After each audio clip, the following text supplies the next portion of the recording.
first corner is the most pressure you're going to feel across this whole race. Getting it off the line is one of the toughest things you can do as you get 5 lights up. And the Bathurst Enduro is underway for Split 2 with a great start from the front runners and the TMX boys as well inside of the top 10 as they run round turn number 1. You can see Lawrence has got a good start away. They've kept themselves nice, clean and consistent, Sinka.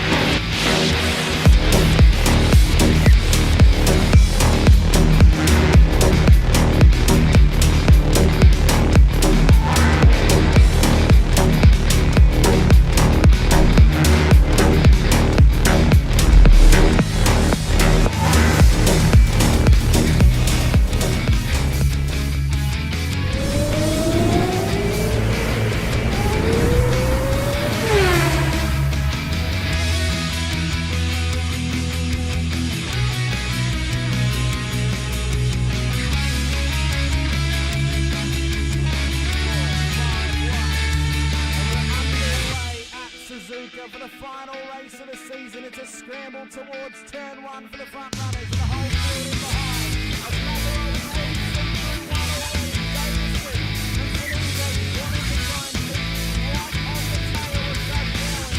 Navarro was climbing up the funnel leading as well. Phase there. Katakazina.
Yes, he did. Laboring still going at each other here. 3 minutes down, we've got 70 minutes to go. They're going to go round a lot of times. There's 1 minute 21 lap times here. We're not going to stop. Sean Ratcliffe by now as well. Ray Oliver's got Bradley Wall alongside. Looks like Daniel Harding has had some form of incident. We'll pick up on that one in a minute. But Oliver on the inside, got to come back behind him.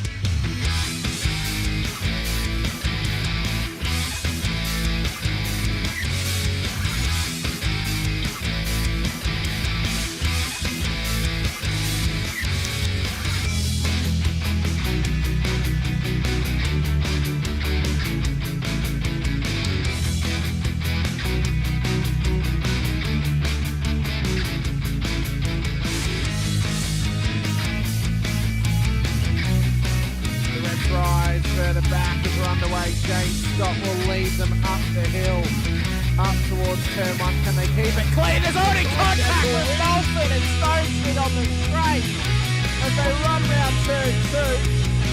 Dodge and Warboy being cautious off the exit of turn 1. What a run off the line, but an atrocity has happened to Troy Stonestreet off the start. There's no other way to say it, I think it was him off of the Will Brown and just absolutely Superman punched him straight into the wall on the left hand.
Evening, ladies and gentlemen. Hope you're all coming out there and got your brollies with you, because tonight we are full of rain and we are at the Fuji International, where rain is it's always around, I should say.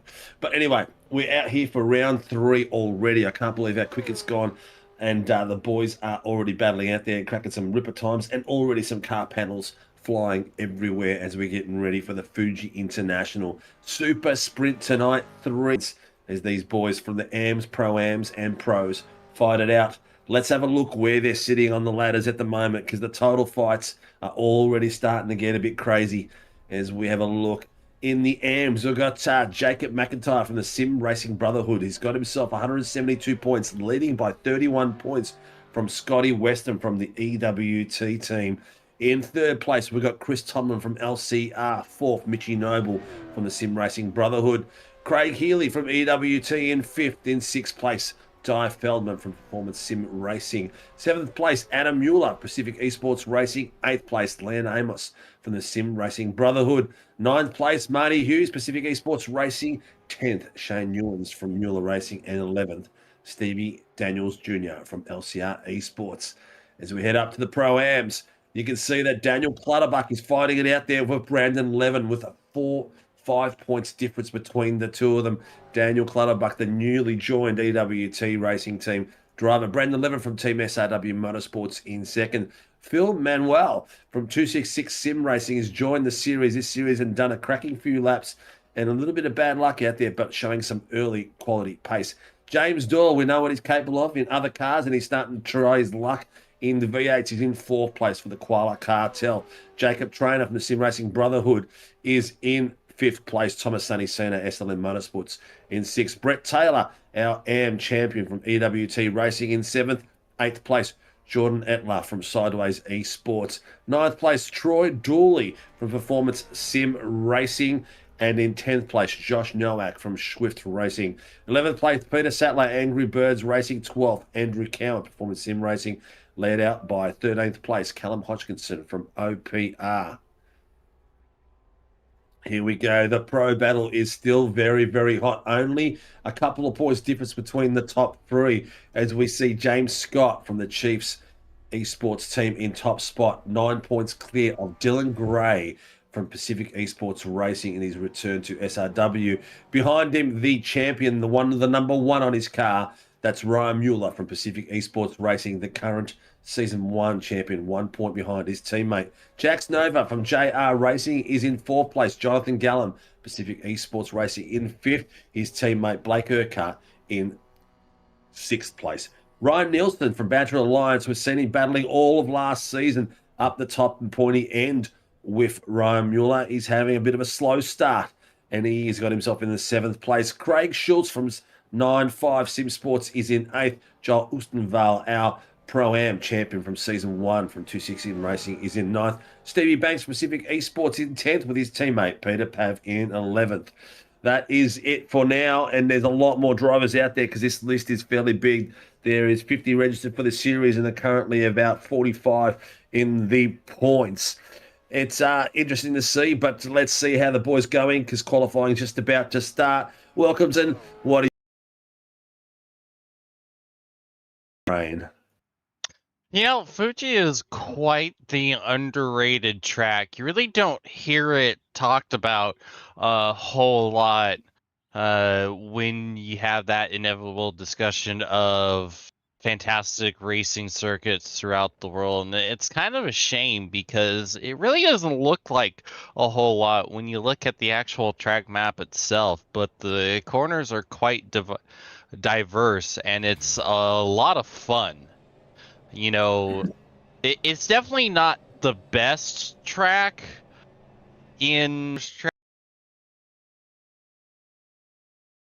It's the worst track in Japan is probably saying that someone is the least, because Japan doesn't have any bad racetracks. That's the thing. So it just speaks highly of, well, Japan as a racing country, but also to how good Fuji really is compared to most others.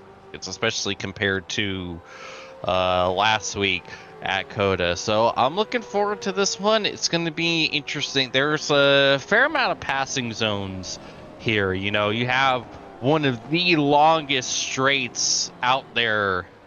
So that's going to be a fantastic opportunity to make the send down into turn one, especially since it also, you know, it's on a decline. So you're having gravity kind of work against you as well. And the final sector, it's really hard to line up correctly, especially there's that kind of hairpin in the middle of the final sector. That's, you know, another kind of decreasing radius hairpin that's hard to really get a proper turn-in point, and then you go into another decreasing radius hairpin. It is kind of like what we had to deal with at Coda, but just slightly better because they aren't as big, so you're not getting as lost as you were getting last week. But yeah, and obviously everyone knows how I feel about rain and rain races, so you know I am absolutely excited. And this is a super sprint night, so the carnage, the chaos, and the calamity is going to be turned up to 11, and I am here for it. 11 is the right wording for it, mate. It is definitely going to be total 11. We saw some cars fall apart as they were coming around certain parts of the track at the moment, but there's boys just starting to slowly get around and starting to set some times now as we go through the grid. You can see them all. The time's starting to come across the screen. We'll just make sure that's fresh and going. Yes, it's still waiting. Looks like Jax Nova might be the first one across the line and get himself a time out there. But have a look at these rooster tails as we head down this main straight. It is very wet out there. It's still raining. Actually, it looks like it might have just stopped raining at the beginning of qualifying, but the track is still wet and still carrying a lot of water in some of the corners.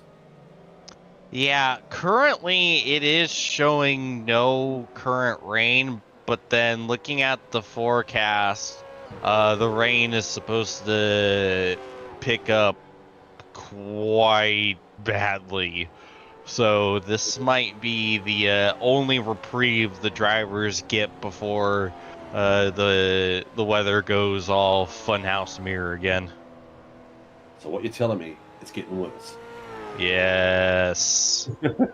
As James Scott's on the bottom level, you can just see him come across the line. He sets the fastest lap of a 146.86. Behind him, Dylan Gray is sitting at a 146.94, so less than a tenth. John Gallen up there at the pointy end as well now with a 147.2. Ryan Mueller, 147.5. Brandon Levin up there for a 147.8. Daniel Clutterbuck, pointy end as well, 148.48. James Doyle from the Koala Cartel, 146. Scotty Weston still yet to set a ripper. Ben O'Connell has just set a 148.3. So we're starting to see a few times come through and a few of the names being juggled around. Yeah, with the rain stopping right now, it's imperative to just be on the track and try to get as many laps in as you can, because the track is going to evolve something fierce. Yeah, it's still really wet, but the fact that the weather has stopped at the moment, it's going to be getting drier and drier, especially with everyone circulating right now. So if you can time it to get at least one lap in before it switches over, that last lap before it switches over, that's probably going to be your best lap by quite a bit, just because of the fact that it'll be the best the track will be and probably will be all night. Very true. It's not getting better, that's for sure. You just see some more boys sitting some times out there. Still a couple of people that haven't set a lap there. Mueller, Sattler, Cowan, Tomlin, Healy, Noble and Taylor. So there, a few of the boys haven't quite set a proper lap. A few of them have actually set laps, but they're just dark in my area, so I didn't pick them up. But here we go. Blake Urquhart just shot to 7th place. Ryan Nielsen up into 6th place. Wondering if Nielsen's going to get up there into the battle zone tonight, because we saw him have a really strong finish to the season for season 1, but so far he's been struggling with grip and just a bit of all-round luck, I think, to get up the pointy end tonight. Yeah, it's definitely not the season that we were expecting. After last season being a significant championship contender pretty much since round 1, you were expecting that he would build upon that and be even closer to Mueller. And, you know, obviously James Scott back in the series full-time does throw a wrench into things, and Dylan Gray has come back with some incredible pace. But even still, you'd expect Nielsen to be consistently fighting for the podium, and just hasn't quite materialized. Obviously, he's had some horrendous luck, but even still, he isn't where you would have expected considering where he was a season ago. Yeah, 100%. He's it looks like maybe just some early season form. I think maybe tonight, maybe he's not. Be interesting to see how Ryan Mueller goes tonight. We know he loves the wet, and he's ripping up the time. Oh, James Scott has hit the first 2 purple sectors at the moment, and just about to cross the line shortly. Looks like he might be increasing on his time coming through, or I should say decreasing, but increasing the pace. It is still wet, and you can see the rainfalls on those cars. Ryan Mueller is only, what is he? Oh man, he's literally 5/100ths behind James Scott on the timetable, so not far at all. Dylan Gray still 3rd, John Gallen 4th. Few esports boys up there in 2nd, 3rd, 4th, and 5th. Wow, Pacific esports boys are doing extremely well. There's the lights. Ryan is there. Then James Doyle 11 with Watson Manuel. That rounds off your top 10 at the moment. You know that this is going to drop. The hammer will drop tonight right on the 15-minute mark of qualifying, because it is a super sprint round. This is going to be out there, and it's going to be all-out amazing racing. So if you're out there with some friends and family watching, reach out and let everyone know that there's a super sprint tonight. It's going to be at the Fuji International, and it's going to be wet, so it's going to be full on as we watch these boys, 30 cars going for hell for leather tonight. It's going to be spectacular.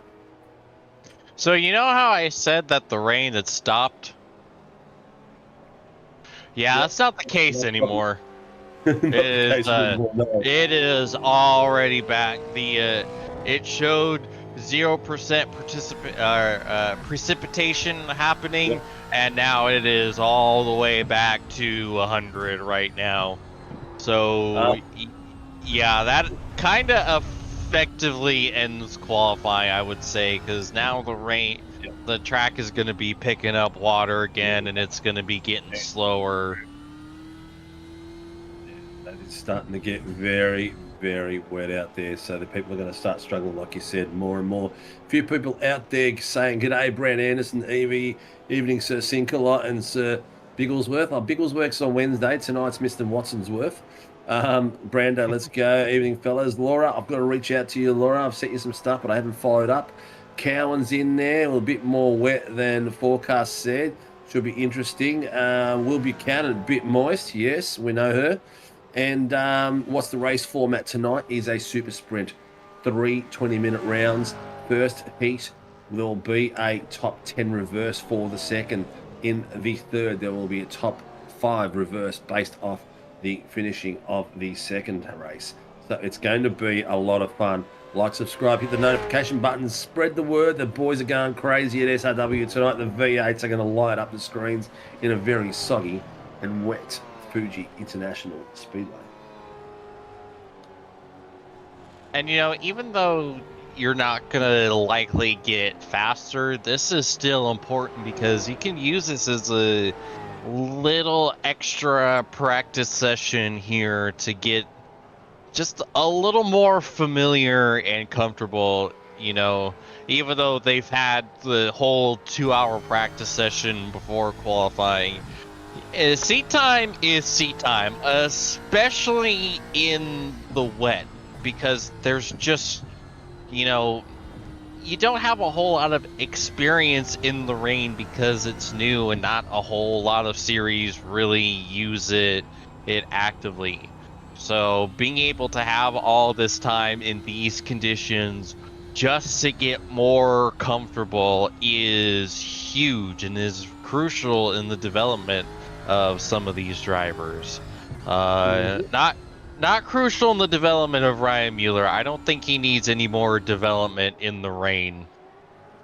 No, I think he's well rounded in the rain. He just needs a little bit of luck. He was unfortunate in the last rainy race we had. It didn't pan out for him. Number 10, Mr. Mitchy Noble, has a pit lane start. So he has set a time, but he's going to be entering into pits for the remainder of the last few minutes. Pit lane start for too many penalty points across 2026. So he had a rough season one, which he's trying to level out at the moment.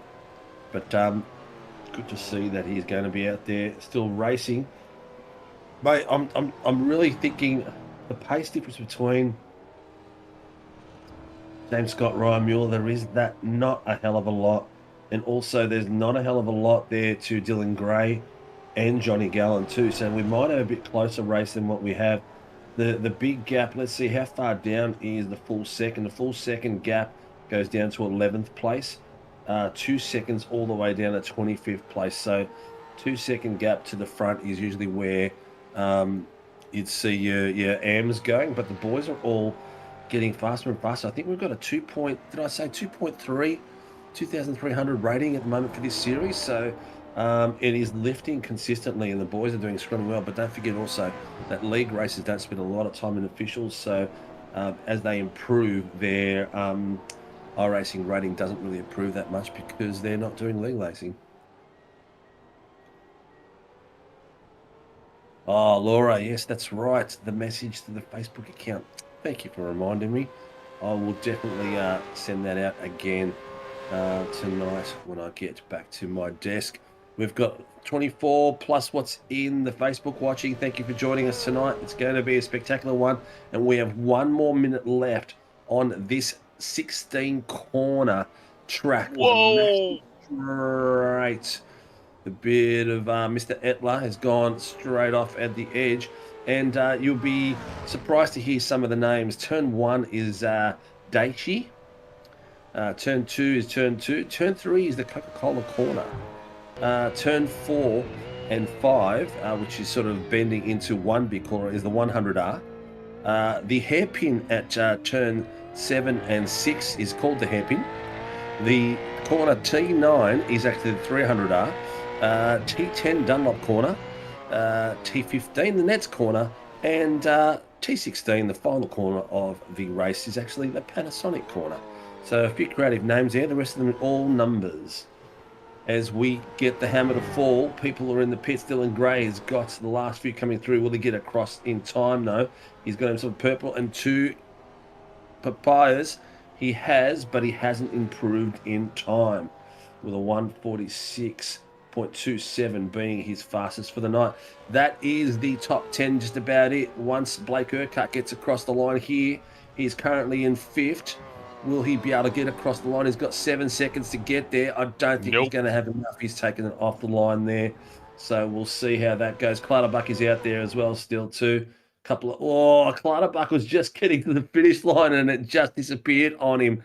So great bit of work there. But ladies and gents, have a look at the PER boys tonight. They are in fire in the wets. As we know that the, what's the bird they've got in their car? It's a stork, isn't it? I can't remember. No, it's a pelican. The pelican. They do love the wet. But James Scott has taken out the qualifying tonight, ladies and gentlemen, for our first of 3 heats. A 1:45.819 being the fastest lap out there.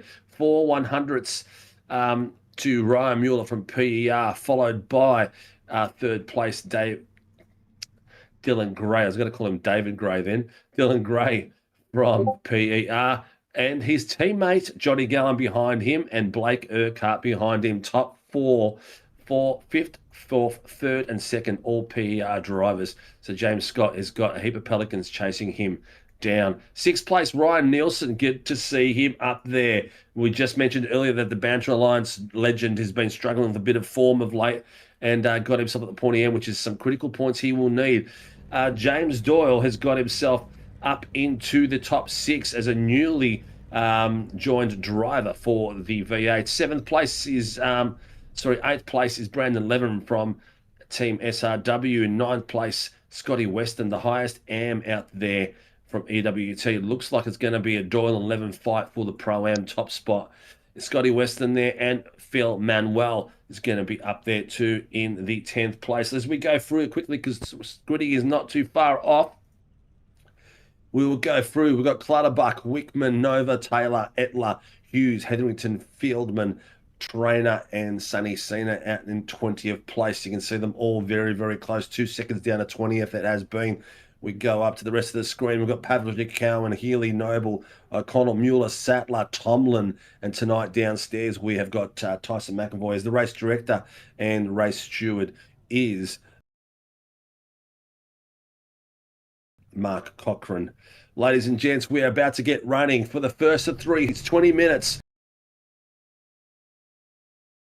Top 10 will be a reverse grid for the second feature. Top 5 for the third feature. Ladies and gents, welcome to the Warren and Brown VA Supercar Championship. These boys and lady are going to put the pedal down at the Fuji International Speedway layout, and the lights are going to go green any second. I think we might be waiting for one down the back, but the grid is packed and looking amazing, all on wet tyres too, so that's a very critical thing to have out there tonight. We have seen in the past a few people get this wrong. They're waiting for Jacob Trainer to join. He is not there at the moment. Maybe he's not going to make the grid, and Mitchie Noble is in for a pit lane start.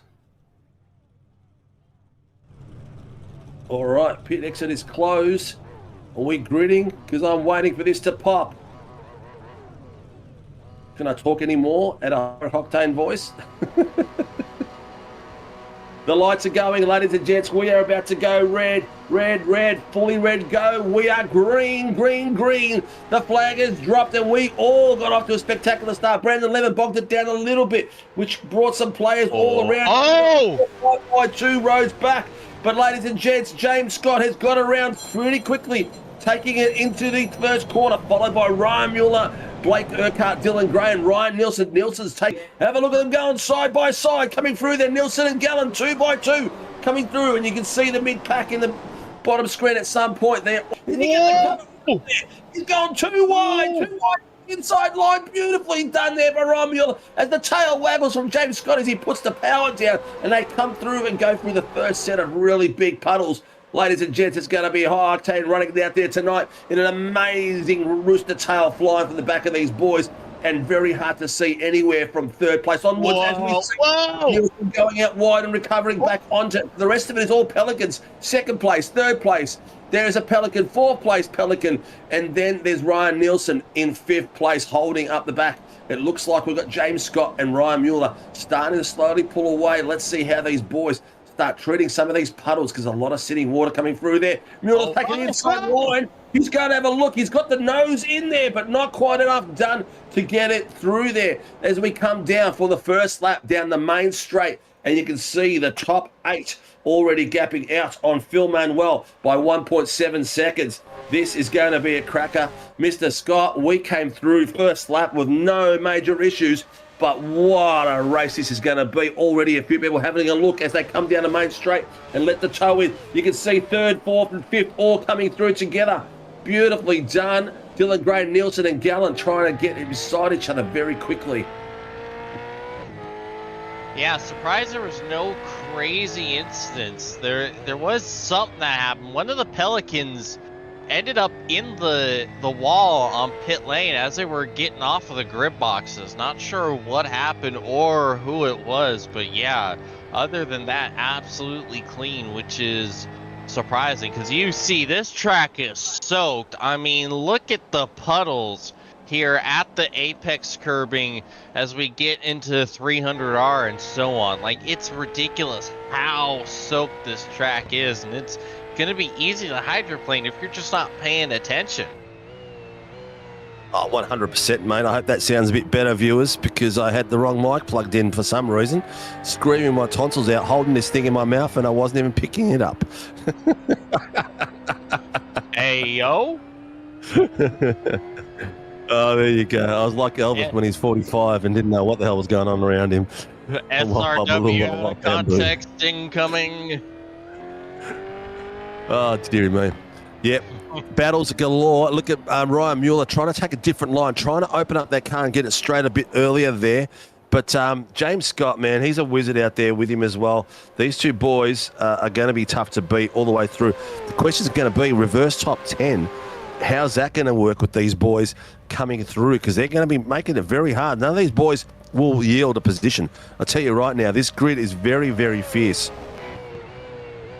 No, and we've seen James Scott get caught up in incidents in the wet in reverse grid races before, so that's probably something that's weighing on the mind right now, as he's just holding enough of a lead over Mueller here.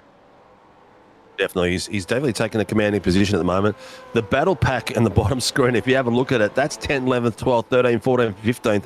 He's going for it straight away. Have a look at that. Jax Nova having a look on the inside. He's got the pass done beautifully there over Jaron Wickman. So beautiful bit of work there. And then you've got Taylor and Jordan Etler really, really tight across each other across the back there. The EWT cars of Scotty Weston is leading the way in this second pack. He is still fighting for the lead air position. He is in 11th place, Scotty Weston, and the lead Pro-Am is James Doyle coming through there.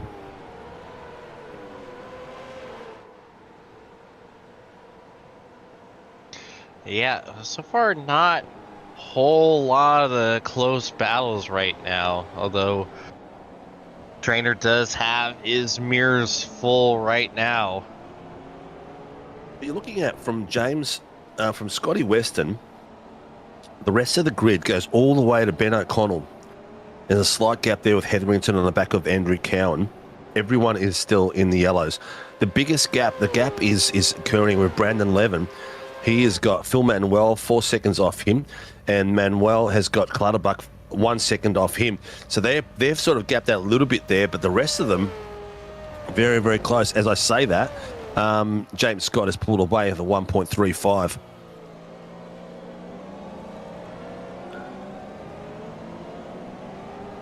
Yeah. Oh, look at teammates side by side. They're living dangerously there. Look at Ryan Mueller and Blake Urquhart. That was very, very close through there. I believe Blake Urquhart's just taken... I thought Urquhart just passed Mueller then, but I forgot that Mueller is in the blue this season as opposed to him being in the red last season. That really confused me for a few seconds. So used to him in the red livery across the back of that car. Now it's Dylan Gray in the red. Yeah, big switch, and they're doing extremely well through there too. I've taken the second camera down to Hetherington, Adam Mueller and Ben O'Connell, having a great little battle on the cross here. You can have a look at these boys going side by side again. Teammates there from PR going side by side. As you can see, O'Connell coming through there as well as Hetherington starts to get used to the wet weather out there. Yeah, that's heck of a time to make your SRW debut, hopping in Fuji Speedway in damn near a monsoon at this rate. Monsoon is very correct. Very, very correct. Where is Mitchie Noble? There's Mitchie Noble on his lonesome back there. He's trying to catch up at the moment. Not sure why he's that far back, because he did have a pit lane start, but it wouldn't have cost him that much time. But we'll see how that pans out for Mitch. At least he's got a bit of clean air to go around and really gets this car shaped up and ready for the second and third. You can see at the top screen at the moment, who have we got up there? Here comes Gray. Yep. Oh, Dylan Gray and Blake Urquhart. Oh, Urquhart on the inside. Sorry, Dylan Bray. Oh, man. It's someone look around under the table. I think my brain's just slipped out. See if you can find it and pop it back in the back. But look at his teammates going for it. A little bit of a wiggle there from Urquhart on the outside line. Gray on the inside line. They're wearing it go. But Ryan Nielsen is sitting there going, what the hell are these teammates doing? Sliding it everywhere. And he's having a look at the moment. He's underneath Urquhart at the moment. Got the inside line. As teammates have opened each other up there and exposed each other big time by wrestling it out there together. I tell you what, Ryan Nielsen. Oh, my God, he's just missed it. No, as he switched underneath him. That could have lost the whole front end then. But what a bit of work. They've both drifted offline and both going for it. Open the right up, nearly gone into the side of Nielsen. Nielsen's taking the inside line. Is he going to be able to hang it in there? Oh, Urquhart's wiggling it everywhere. It's like he's driving on slicks and aquaplane. Look at him go again. Watch out, watch out. He's made it around. Oh, bit of timing there from Nielsen. He just held it enough to get off the back of him and not connect to Urquhart. Urquhart just put the jangle down way too early. But now Urquhart and Johnny Gallen are going for it. The Pelicans must have thrown the gauntlets down to each other tonight because they're all battling against each other. And we're not just talking soft racing. We're talking hard racing in the wet. The Pelicans are loving it. There must be some sardines in the water. Is this what they mean when they talk about bird law? Bird luck. That joke is so Lucky I didn't have a mouthful of drink there. I would have spat it all over my monitor and my keyboard and everything in there. But have a look at the Koala Cartel. Having a look. These boys are going for it, and he's just slowly getting onto them. I think at the moment tonight, mate, the battling Pelicans are actually slowing each other down out there. So it's costing them a bit of time out on track. No Pelican rules tonight, no. There is no Pelican rules tonight. And, like, it's one thing, you know, because Scott and Mueller were already starting to eke out a gap as it was, but, like, you saw it allowed Ryan Nielsen to get up and get by a couple of them. And now they're bringing Doyle and Levin into the fray, too. So that's the thing about battling. It's fun. Whoa! We almost... Did you see that? Yeah. Jacob Trainer with Andrew Cowan down the bottom screen, ladies and gents. I'll tell you what, if Jacob Trainer's nose wasn't running, it definitely was after Cowie wiped it for him. That was so close. I think so much so that the purple of Cowie's car went onto the nose of Trainer's car. As you can just see that line right across the front of it. Trainer doing a cracking job keeping that car under control. How can you tell? They're both purple. Yeah, this is true. This is true. More Pelicans fighting each other at the moment, and Craig Healy's behind them. Where is our resident AM champion from season 1? There he is on his own, Mr. Brett Taylor. Has he taken the advice and brought the Tasmanian Tiger back? That's the big question. No, he hasn't. Boo on him. Boo. If you're out there and you're watching and you want to see some your teammates or family friends or someone you're interested in watching race, let us know, because we are up here for getting it.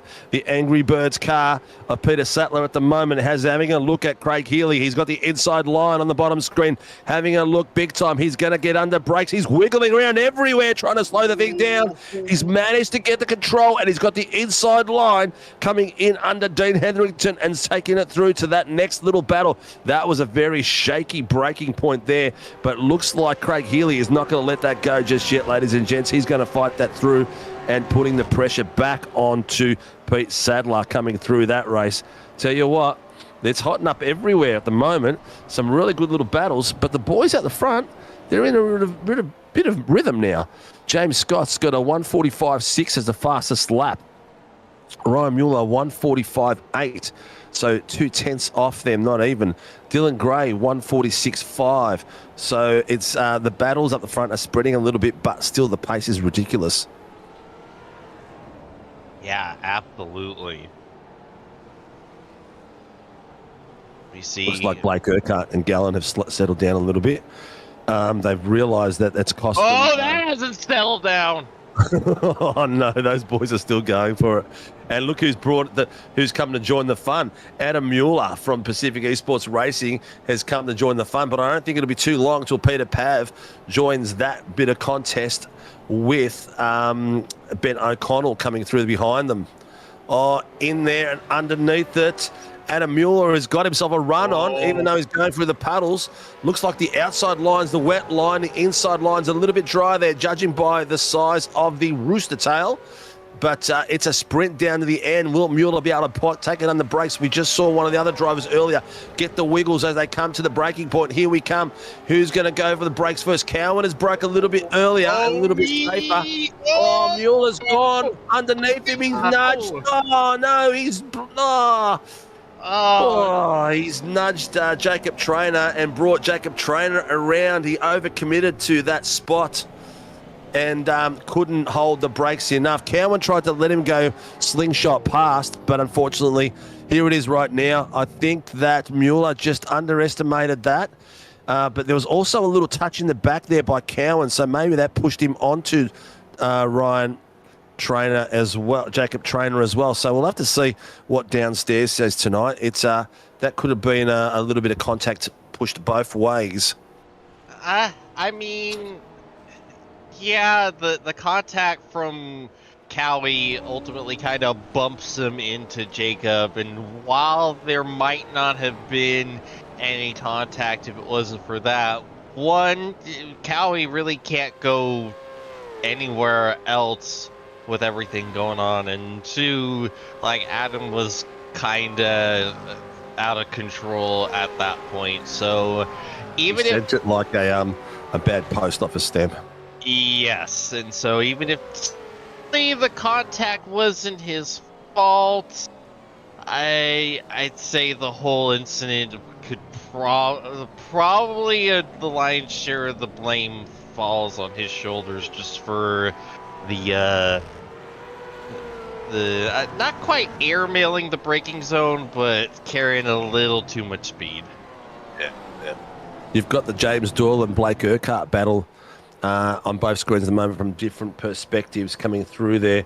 I'm going to take the camera into the gyro so you can see this is the Koala Cartel's car chasing down Urquhart. That's how wet it is when they're nice and close. You can see those brakes flashing as well. It looks like the Ford has got these... Iracing has now got a flashing light during the wet, just like in Formula 1, which I haven't seen before. That's something new. 27 Manuel, time penalty, 50 seconds for causing a collision. He is down in... Where is he at the moment? That is actually Adam Mueller, so they... Oh, it's Mueller, is it? Okay, so that was that one we saw before. Cool. Yep. Obviously, that there mustn't be that much action in the racing control room tonight, because they answered that one very, very quickly. As we've got Jax Nova, ladies and gents, on the top screen, taking the inside line. Get Scotty Weston. Oh, no, we got big sideways for Peter Pav. Whoa! As one of the syndicate cars is way wide, I think it's so Connell. Yep, Connell went off track and has come back on. Whoa. Too wide here now. Pav is got it beside Cowan. Cowan on the outside line coming through. And behind him, a lot of pressure coming from Marty Hughes from the Pacific Esports team as well. We have a lot of Pelicans at this circuit tonight. I tell you what, there is one... Here we go. Speaking of Pelicans, one's going to lose a spot to Doyle. It's Urquhart. He's trying to fight back, but I don't think he can. Whoa. It's a good move from James Doyle down into turn one. Yep, nicely done around the outside of him. And now we've got Urky following him down on the bottom screen. You can see Urky putting the pressure on now. Urky's pretty good in the wet, man. He's done extremely well in the past.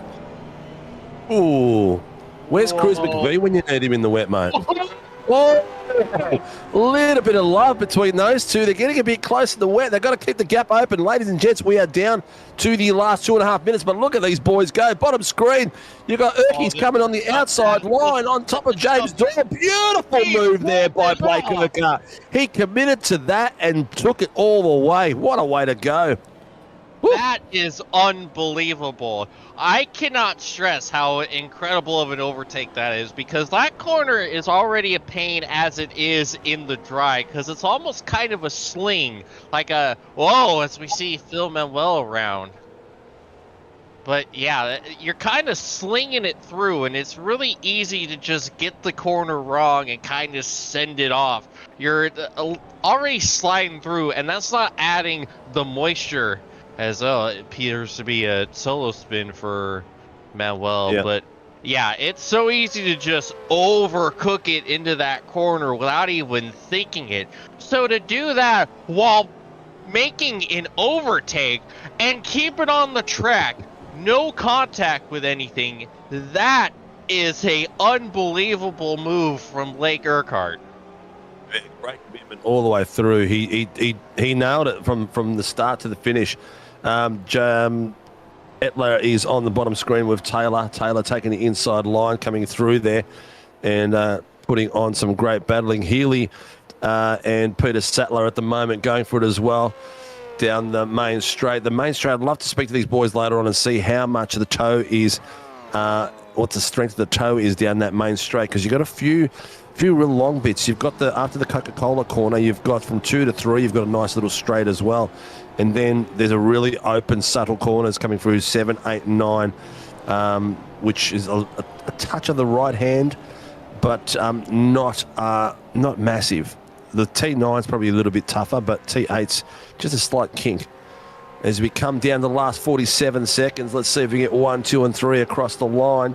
There's definitely a bit of a gap between them coming through. Is this the white flag coming through? Where's Barney's son? Yes, is sir. Barney's son there? Flag. I can't see him. He's going to be out there waving somewhere, or is it too wet for Barney's son? There he is. Barney's son is out there. He's waving that flag and getting ready to go. We've got the last lap, ladies and gents. James Scott has got this out by a 5.97 second I think lead. Jack Nova went around. Oh, Jax Nova. I can't see anything in the iRacing tracking, but he is there as we got James Scott coming through and doing his lap. Ryan Mueller and Dylan Gray very close to each other, only about a tenth and a bit coming through there. Oh. Yeah, looks like Jax is just... Oh, he slid it straight off the track and out of the way. Almost a carbon copy of what happened to Manuel just a lap ago. Yeah, 100%. Have a look at the bottom screen. We've got Sattler and we've got Taylor and Etler going for it again. Etler's taking inside line. Oh, whoa! He's trying to correct it. He took it a little bit too hard. He's trying to cross Brett Taylor. Taylor is trying to get back across there. He's readdressed it, so Jordan has let Taylor out in front, so I think that one will slide. But ladies and gentlemen, we are down to the final few corners coming through. James Scott taking the top step tonight for the feature, I shouldn't say the feature, the first of 3 tonight coming through there, and he has done a sensational job with the fastest lap of the 145.61. As he comes through the final quarters. Now the Panasonic corner, as they call it. It's a very tricky corner to get right. Ladies and gents, heat 1 of 3 tonight is being taken out by the leading champion at the moment, Mr. James Scott from the Chiefs, is taking it across the line beautifully as we come through there. Ryan Mueller is coming through about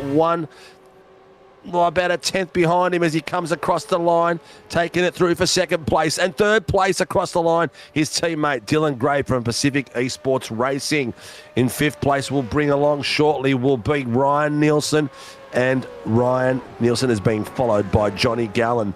Johnny Gallen by Blake Urquhart, James Doyle, Brandon Levin, and Daniel Clutterbuck as they take across the top 10 with Phil Manuel finishing them off beautifully.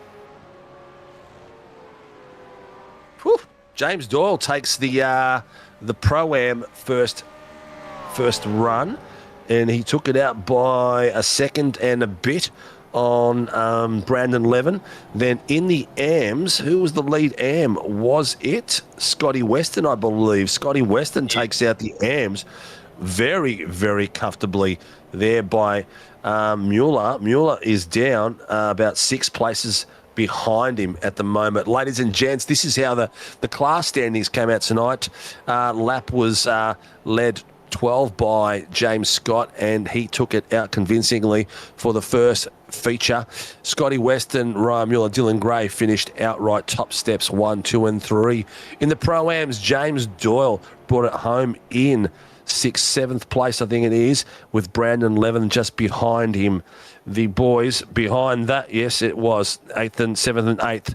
And Clutterbuck, Manuel, Wickman, Cena, Taylor, Etler, Cowan, Sattler. And the AMs tonight, a spectacular little fight going with the title there as well. Scotty Weston in first, Adam Mueller in second, and Marty Hughes in third. I tell you what, there's 8 Pelicans on this grid. So at some point, they're probably going to do the flying V. Oh, this is very interesting. Reverse top 10, ladies and gentlemen. We've got Phil Manuel out there with Daniel Clutterbuck, Brandon Levin and Doyle in the second row. Urquhart and Gallen, teammates, in the third row. Fourth row is Nielsen and Gray. In the fifth row, we've got Ryan Mueller and James Scott. It's going to be a tough battle. Coming through those names, look at those names. We've just seen Urquhart battling in the wet. We saw Doyle battling in the wet. Those two there alone is going to be a bit of a bottleneck for these boys to come through the pack. As we go to the rest of the grid. In the sixth row, we got Westman and Wickman. Seventh row, we got Cena and Taylor. Eighth row, we got Etler and Nova. Ninth row, we got Mueller and Pavlovich. 10th row, Cowan and Hughes. In the 11th row, we've got Sattler and Healy. In the 12th row, Hetherington and Noble. A bit of a recovery there by Noble, not too bad. In the 13th row, we've got Trainer and Tomlin. 14th row, we've got Fieldman and O'Connell. And downstairs, we've got the race director tonight, Tyson McAvoy, with the race steward is Michael Cochran. I tell you what, a bit of fun out there, mate. Bit of fun. Absolutely. It took a minute right there, but boy, that was some wild racing and high difficulty racing. Like the fact that they were able to pull off some of those moves, and we really didn't see a whole lot of punterinoing happening out there. It's wildly impressive.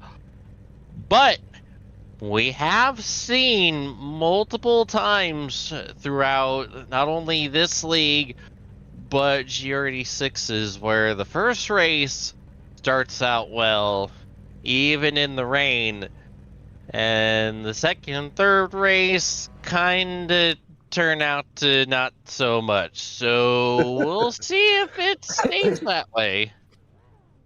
Well, at the moment, we've got a full grid. We're waiting for Trainer and Tomlin to join and O'Connell to fill those final few gaps at the moment.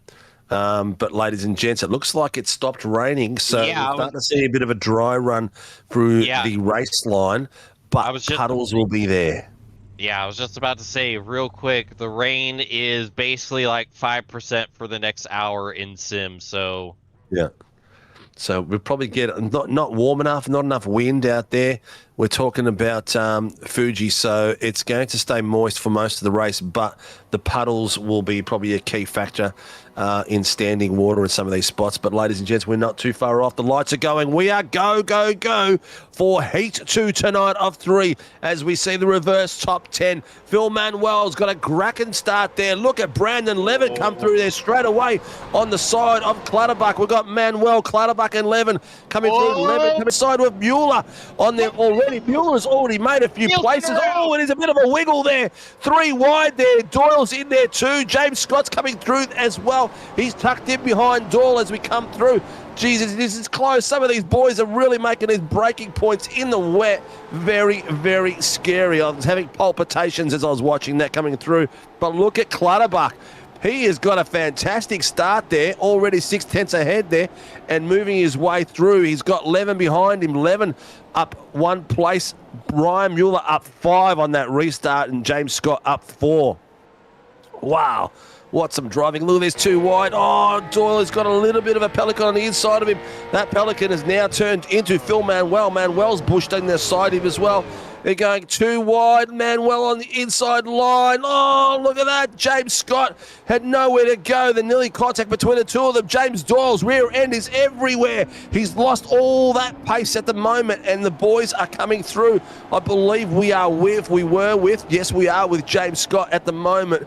That'll pop up in the top right-hand corner in a minute. There it is. Scott on the outside, Doyle on the in-line. He's taking it through. James Scott traction in this car is ridiculous. Have a look at him come through that patch straight away. Oh, no! One of the cars has gone extremely wide. That's Marty Hughes. He came off and he came back.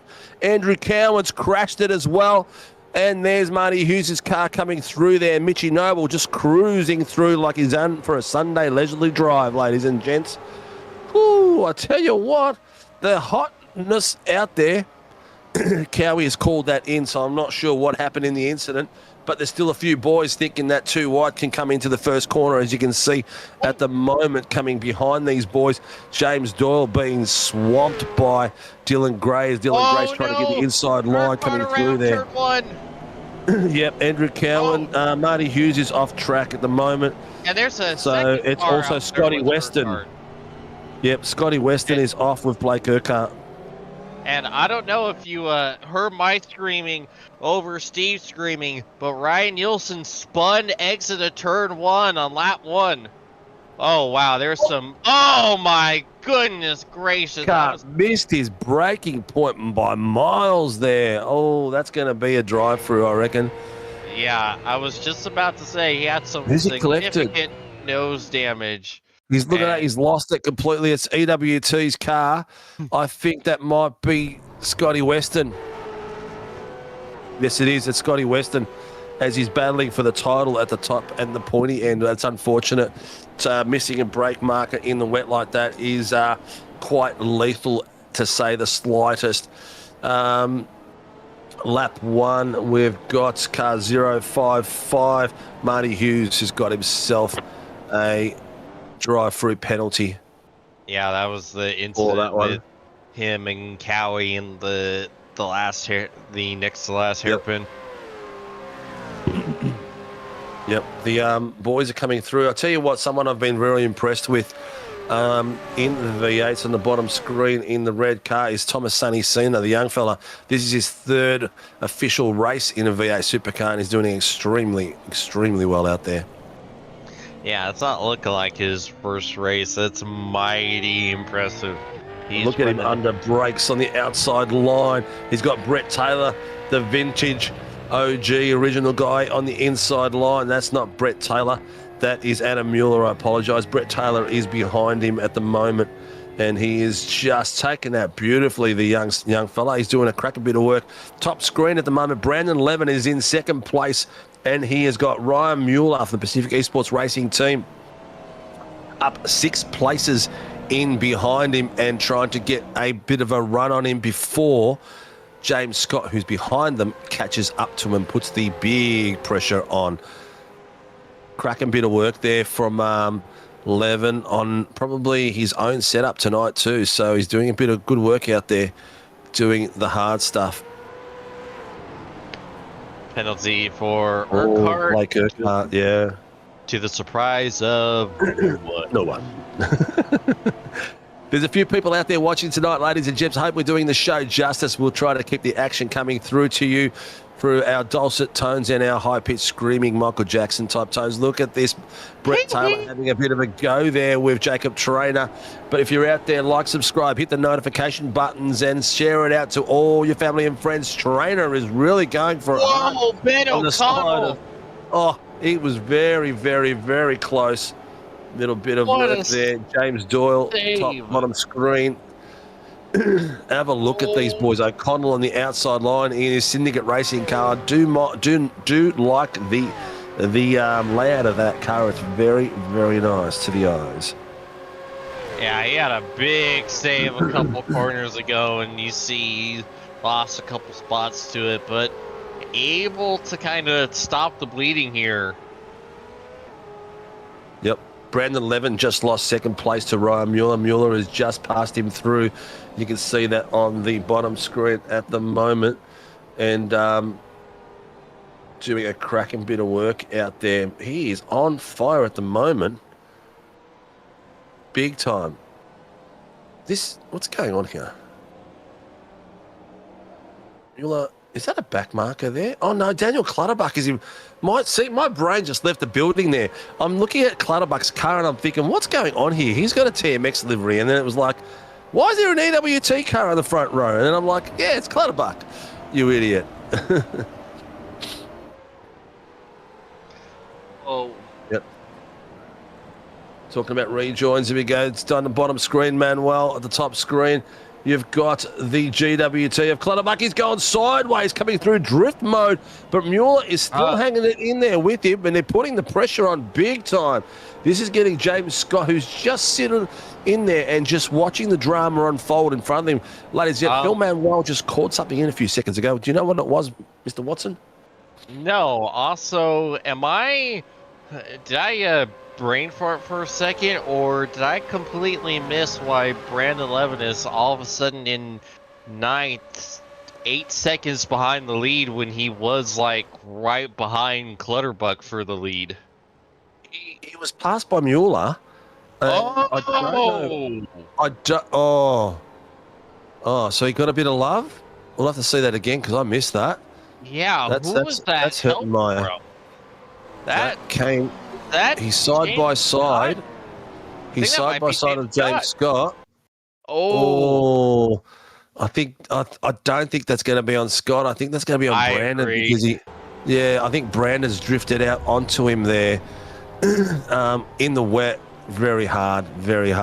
But great bit of battling there by Brandon. He is not the luckiest driver out there at the moment, which is very unfortunate for Brandon.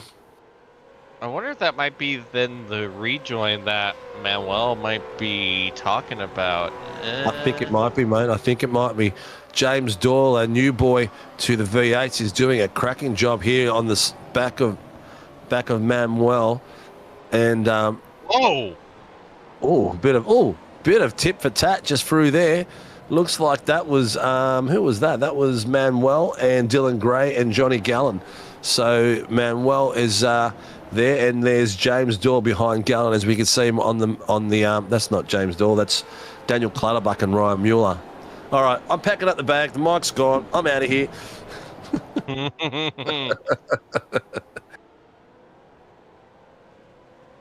088 for an unsafe rejoin.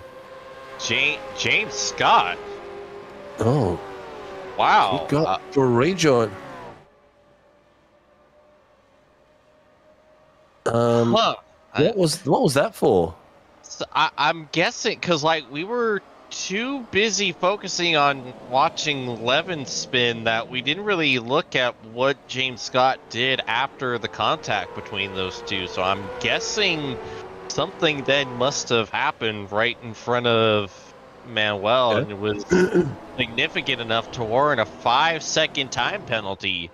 So that's gonna shake things up here in the finishing order. It will. It will. It's the good thing about it is that time penalties don't destroy your race because you can appeal them and get them back. Whereas a drive-through pretty much ruins your race when you get it. So it's got to be a severe thing for it.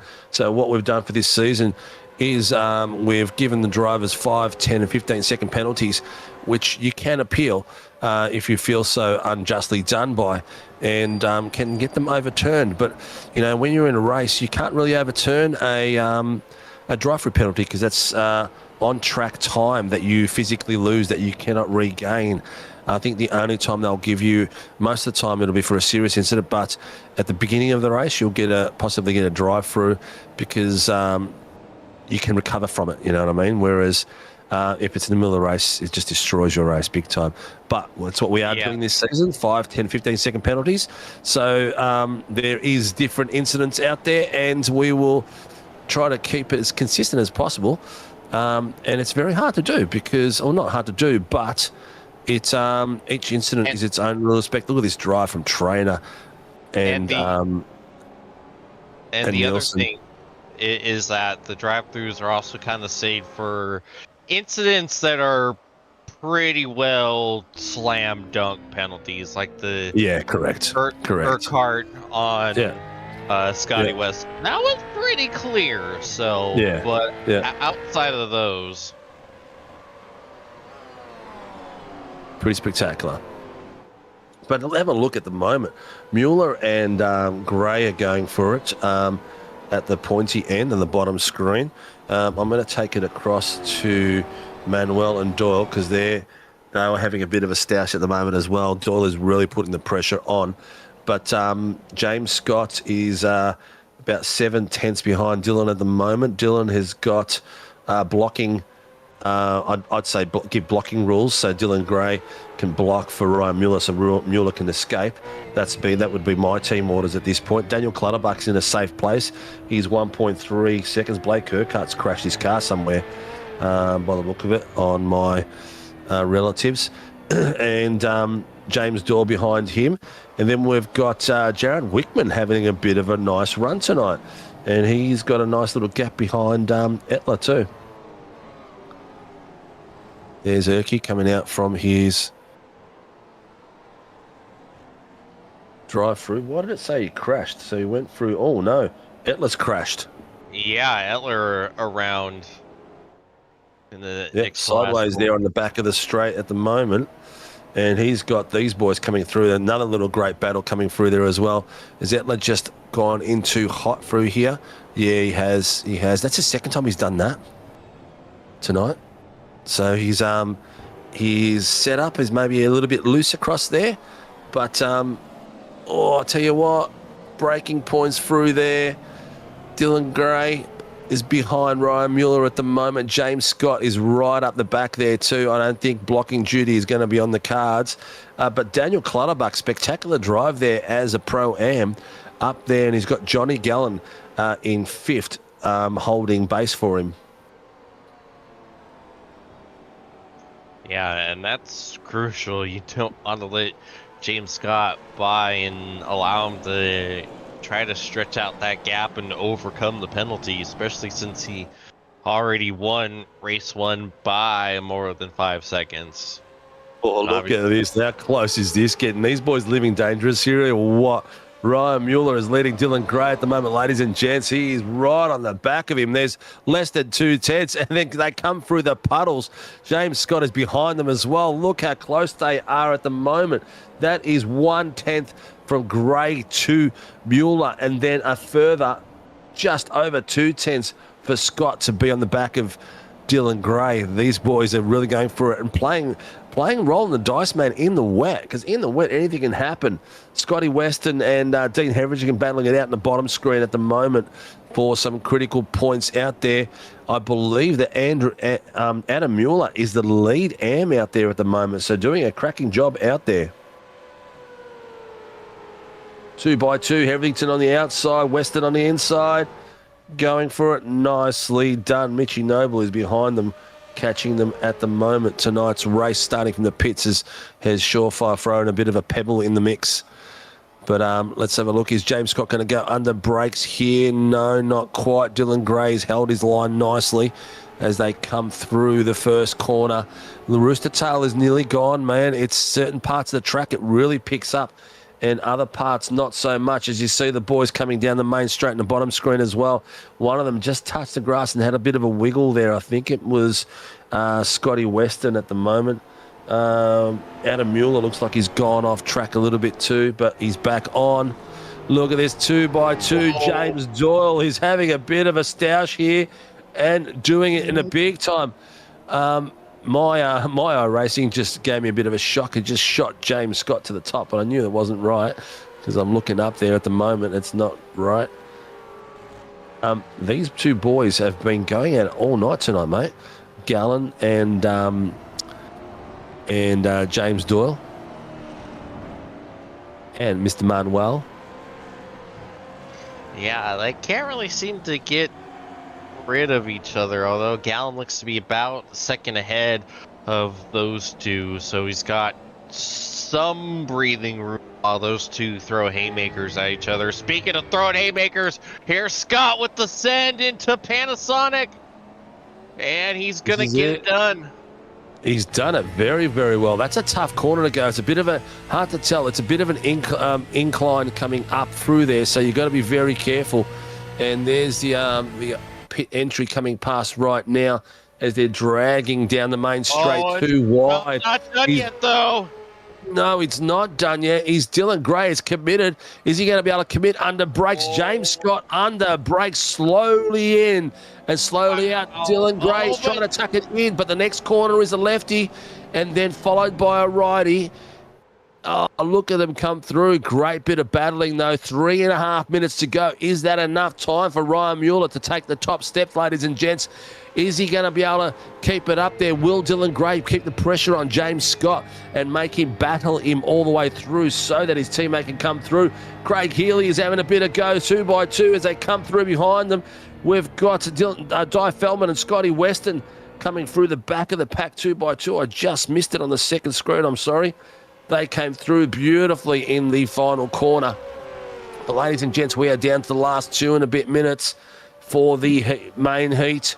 The middle heat, not the main heat, and we're going to have a reverse top 5. So we're going to end up at this point having Johnny Gallen, Daniel Clutterbuck back on the front row. Clutter's back on the front row again.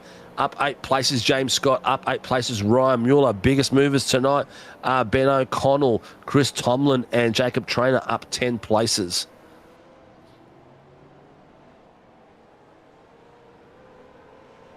Look at this beautiful bit of driving there. James Scott seems to be getting the launch out of the corners a little bit. Oh, he's committed to that big time. He didn't quite get enough of the movement out of there. Mueller had the outside line speed coming through there, down the back to the front straight. The toe doesn't look like it's enough. Is he going to be able to get him under brakes? Oh, Mueller comes in across the middle of the track to make sure that makes it really hard for James Scott to come through. He's also made it so that Dylan Gray gets in beside him as well. Looks like they would have locked him up. Oh, the ideal move there would be Dylan Gray coming up beside James Scott and lock him out of that inside line, but Scott managed to get around there. Ladies and gents. What? No. Ryan Mueller's he's dropping. Internet. 72. Ryan Mueller's internet has 54. Left the building. Oh, no. Mueller's internet 44. Has left the building as we see the battles coming through. Di Feldman going to the inside line. Now it's up to Dylan Gray to go through. Gray touched him. He's touched him. Oh, this is going to be a penalty for sure. Are we going to have a Daniel Clutterbuck overall win? Yeah, it's going. We have got 1 lap to go by the look of it after this one. But that is unfortunate. James Scott is now in 6th place. Officially drops. Holy my God. We're going to see what happens to that one there. But ladies and gents, and Adam Mueller just dropped too. So the whole Mueller household got hit with I don't know what, but... Yeah, internet for some reason. Is there one more lap here, or is this the final lap? They're coming to the white flag right now. Yep. Oh, look at the battle on the bottom screen. Di Feldman, Mitchie Noble going for it side by side. They've got Scotty Weston looking to pick up the pieces. Oh no! Sadler. He's back on track. Oh, that was very, very close out there, and that got messy. Di Feldman has called that in. White flag, ladies and gentlemen. We are in the final lap. Dylan Gray has got himself in the top spot. Daniel Clutterbuck coming through in 2nd. John Gallen 3rd. James Doyle 5th. Oh, what's happened to James Scott? He's dropped even further down. Further. Oh, he's doing a drive-through for the incident earlier on. Okay, I didn't know he had a drive-through. I thought he had a time penalty. No, I think it might be an incident limit drive-through. Oh, an iRacing one. Okay, it could be. It could be. Well, there you go. Those points do catch up to you at some point. But that's going to be some critical points there when Ryan Nielsen's dropped out and James Scott finishing down further down in order. So that's going to make it all the more sweeter for the title battle as it comes through this season. We'll see how that incident pairs out too. Look at the battle down the bottom. Ryan Nielsen going for it as well. He's got a back marker there. Oh, and there it is. 15-second time penalty for Dylan Gray for causing the collision, which means you see the two right behind them. They're battling for the win. They are. It all over the back of Clutterbuck. Can he hold on? Well, here we go as they cross the line now. They're coming through the final bit, are they not? They are. Ladies and gents, the race finishes Heat 2 with some controversy and some internet blackouts for NAB. The internet is gone for the Mueller family. As we come across the line, Dylan Gray takes first place. Daniel Clutterbuck takes second, and Johnny Gallen, a very slight third coming across the line, which will be them two coming in first and second. James Dorr will get third outright for this, with the penalty going to Dylan Gray. But the rest of the boys coming across the line, we've got James Dorr, Phil Manuel, Jared Wickman, Brandon Levin, Jax Nova, Thomas Sonny Sina, Ryan Nielsen, Brett Taylor. That rounds out your top 10 at the moment. Whoa, what a bit of a way to spice up the race, man. Oh, that is understatement of a century. We basically just got a Pro-Am overall win. How about that? Yeah, Clutters did really well, man. He just stayed patient and stayed true. But wow, what a way for a race to turn around. Oh, there'll be talk about this one in the Discord tonight. There'll be also talk between the boys downstairs, but the decision has been made.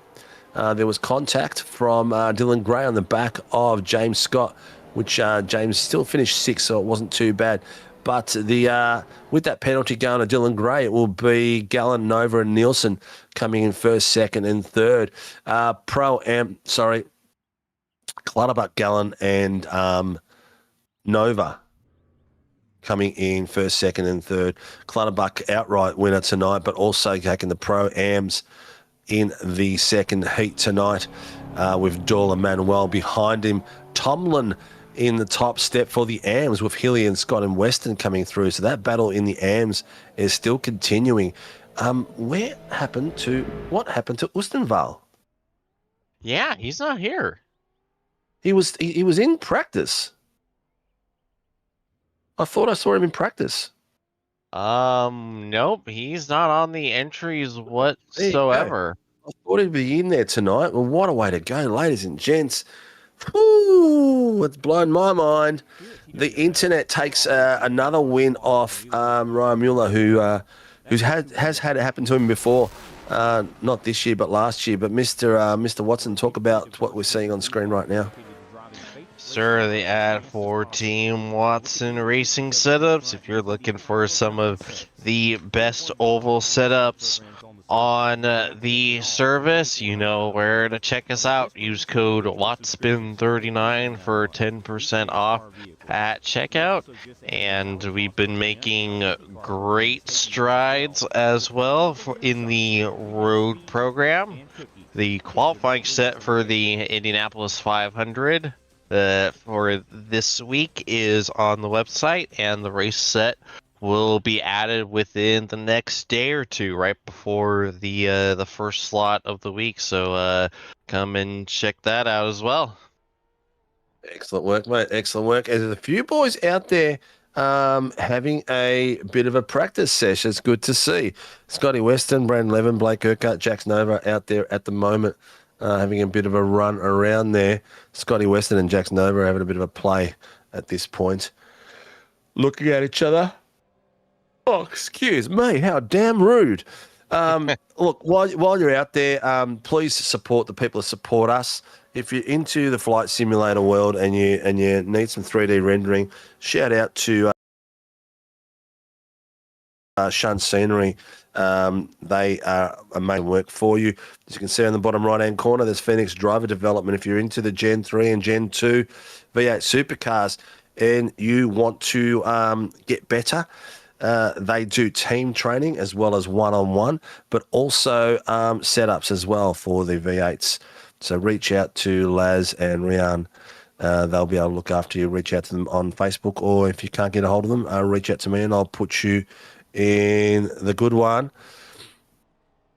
Then reach out to also Grim Industries. The guys do some amazing work out there in the decor world of furniture with the Grim Industries beautiful V8 supercar engines, the Boss 308s, Ferraris. I've seen the Aston Martin down there, Jag engines. Some of the work they do is truly spectacular. So reach out to the lads and get something off them. And then finally, the legends that keep the doors open for us all, Warren and Brown Tools, who support the V8 Supercar Series and the GT Challenge, and also the JR86s, which are on Thursday nights. Still plenty of people out there watching. We are down to the feature race now. A minute to go. Warm-up is nearly done, and we'll have a reverse top 5 out there, and we'll be ready to box it out for an amazing race in the wet at amazing Fuji Speedway International Circuit. Any predictions, mate? James Scott's out there. Good race, that one. Not. It was good till it went south, James. You did a great battle coming through there. Ryan Mueller's probably thinking the same thing. Good race until the internet gods cut them off. Both him and Dad are obviously in the same building. Felt the pain big time. And both leading their classes when that happened. And and then asked me what are my predictions. Like, what in the cinnamon toast madness is that? Like, oh yeah, because I can definitely predict the Mueller's internet going kaput, and then Gray and James Scott and Daniel Clutterbuck pulling off the Pro-Am overall win. Like, oh yeah, I can go ahead and predict that. Yeah, sure. It is unpredictable. Putting it mildly. Yeah, very much so. Anyway, ladies and gents, this is how we are setting up for the final race for tonight's Warren and Brown V8 Supercar Championship. Heat 3 of 3, 20-minute sprints. We had the reverse top 10. Now we've got the reverse top 5. So Phil Manuel from 266 Racing is got it at the top step. James Dorr from the Koala Cartel is out there in the seat beside him. They have the front row ready to battle. Johnny Gallon and Daniel Clutterbuck as they started off in the first race up side by side as well. Dylan Gray and Jared Wickman are in the third row. We come across into the fourth row. We've got Brandon Lemon and Jax Nova and grid 5, Thomas Sunny Cena and Ryan Nielsen. We come through there, ladies and gents. We are in the 6th row. Coming through there, we've got Brian Taylor, Jacob Trainer. And in the 7th row, Chris Tomlin and Brett O'Connell. In the 8th row, we've got Healy and Cowan. In the 9th row, Pavlovich and Sattler. And in the 10th row, Etler and Weston.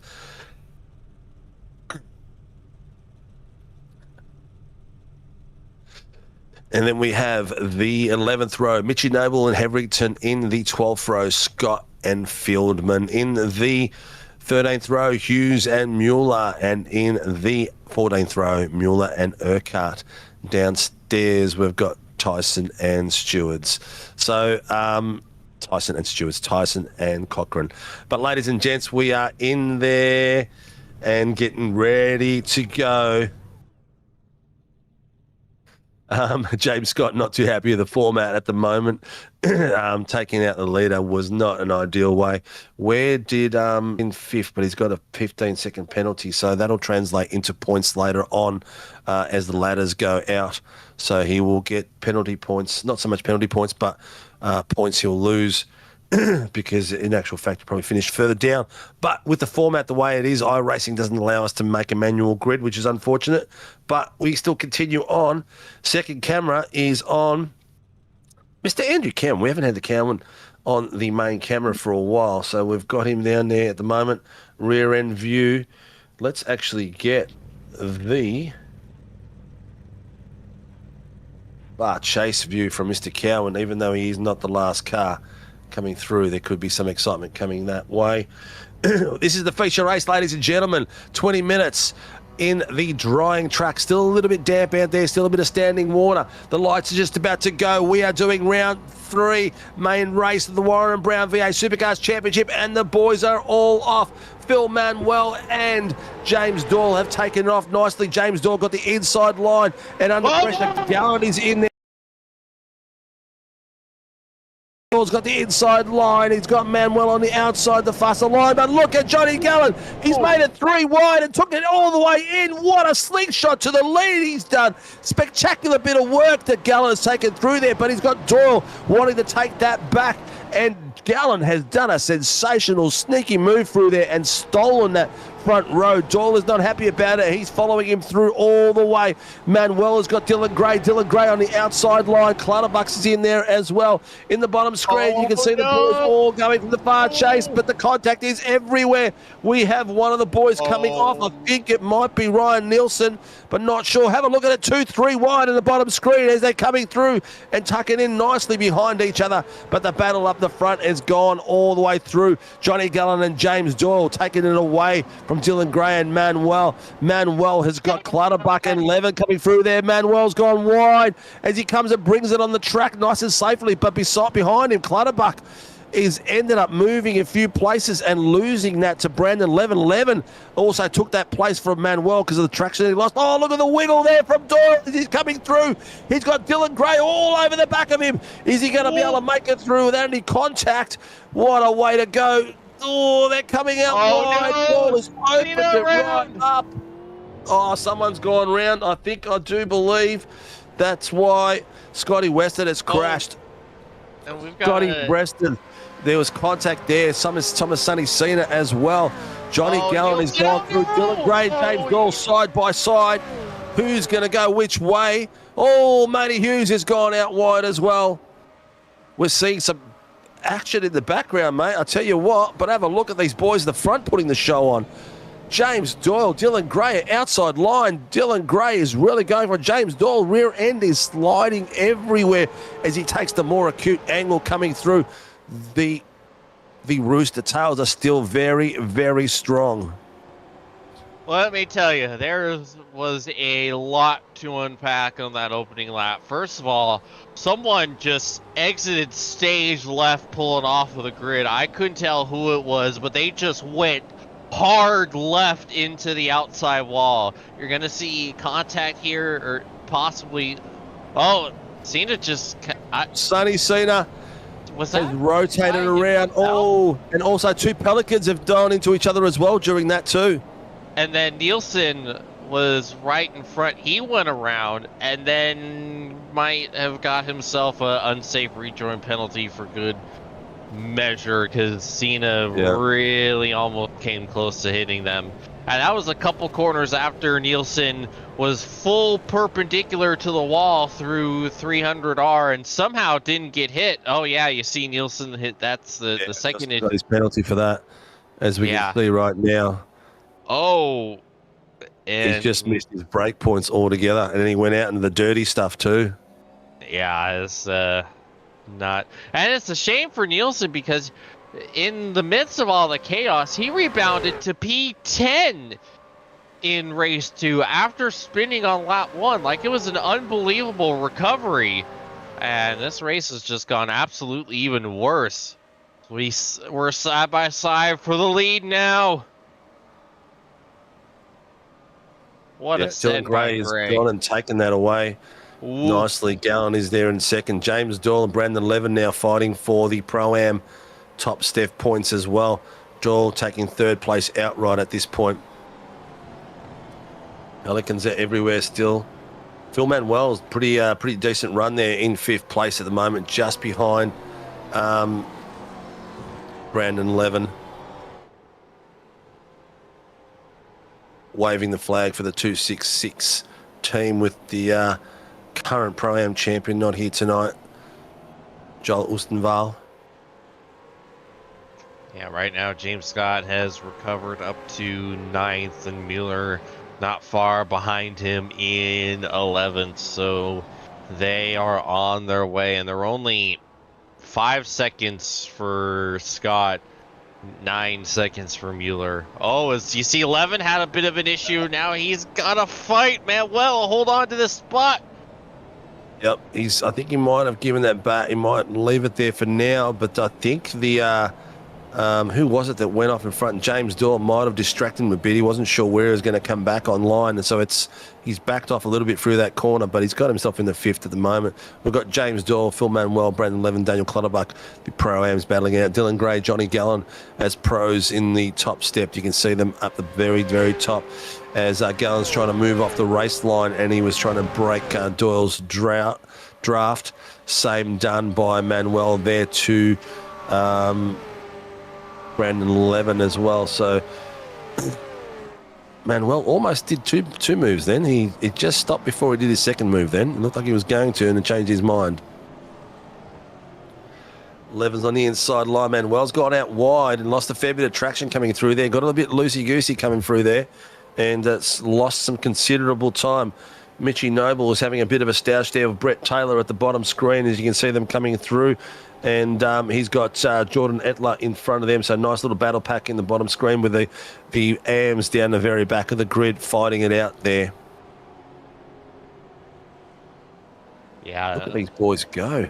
The pace is ridiculous. 146.40 by Dylan Gray out there from the Pacific Esports Racing Team driver. It doesn't look like... Did Mueller come back on track? Adam Mueller is there. Where's Ryan at the moment? Ryan has made himself up 16 places into 10th place, ladies and gents. He has done a spectacular job there. Here he is on camera at the moment with a beautiful bit of rooster tail coming off the back of that car as Levin takes to take the inside line underneath. Manuel and Levin coming through there nicely, 2 by 2. Lots of room given by both cars coming through there. Great bit of work as Manuel takes the inside line and Levin the outside as it switches over again. We've got also the guys behind them. Oh, Brandon's trying to go out and force the issue out wide. Opened it up for Clutters. Clutters has got the inside line and tucked in, but that's just not it. Clutters has also got James Scott on the back of him having a look too. Scott's got the inside line. He's gone in behind him. He's got under there, and he has got Daniel Clutterbuck pass coming through there, and now he's going to aim it for... Sorry, Jared Wakeman, then Daniel Clutterbuck. As they're coming through. Sorry for my lungs escaping on me just then. But look at this point under brakes. Where is... Yep, he's just out of the pace. Beautiful bit of work there by Brandon Levin getting a nice little run out of that corner. You can see Ryan Mueller's caught the back of Jax Nova on the bottom screen. He's having a go big time. Jax Nova in the orange livery. A lot of pressure on there, and we'll see how long it takes for Mueller to dispatch him because Jax Nova has just gone a little bit off track down on the outside line. He's on the inside line now. Mueller's got the inside line on top of him. Will he make it move? Not quite just yet, but he's got the pace coming around that corner and putting a lot of pressure on Jax Nova. Under breaks through that corner. Beautiful work done. Oh, Jackson's just gone a little bit wide. Mueller's tucked in nicely underneath him. He's got the pass. No, he hasn't got the pass done. Jax Nova's come out flying through that S. Oh, I thought there was going to be contact. It looks like Mueller might have anticipated that and slowed the car down a little bit, but that battle is not over, ladies and gents. Still going. Oh, Nova went out wide and got out onto the AstroTurf, and just to hold off, had to take it off and back off. Mueller's got it done, but Mueller is in this pack behind Brandon Levin now. He's catching up to these boys. He has got himself 1.6 seconds on the back of Jared Wickman, who is in 8th place, up 17 places there by Mueller. 15 places up, Blake Urquhart. Cowie's in a big battle. Oh, there's contact. Cowie and Eitler, they're rubbing. We'll have a look at that down the bottom. I'll take it to the Cowie and Eitler. Oh, no, you've got it at the top now. Okay, I'm just looking at Brandon Levin now. He's got pressure there from James Scott, who dispatched Phil Manuel and Daniel Clutterbuck while we're watching the mid-pack fight. How long will Brandon be able to hold him off is not too sure. In the wet, Brandon is not too bad.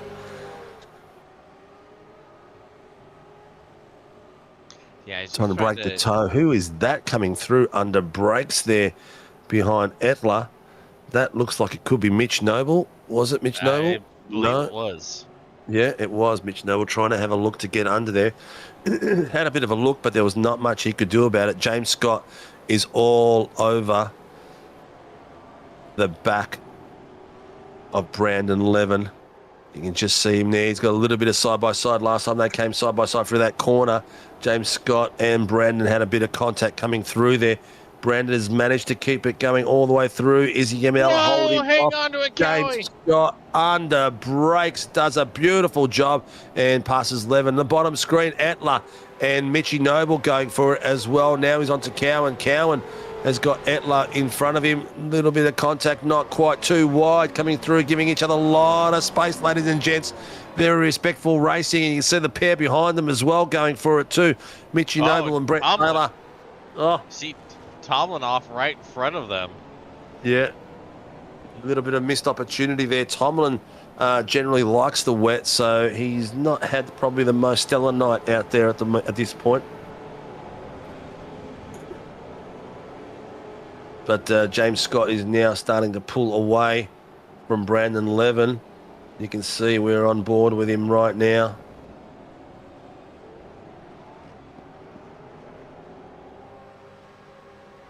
Whoa! Cowie! Good lord, did you see that slide? No, I was focusing on the boys at the front of the LCR. That's Tomlin, ladies and gentlemen, and Etler. They're going for a big time.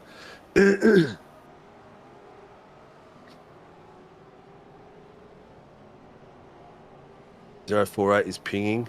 That's Dion Hetherington. But have a look at Dylan Gray, man. He is gone off 3.38 seconds to there. It's he's very lucky that we can't set a manual grid because he still retained 5th place and has taken advantage of that and got some critical points for the third race. Here we go.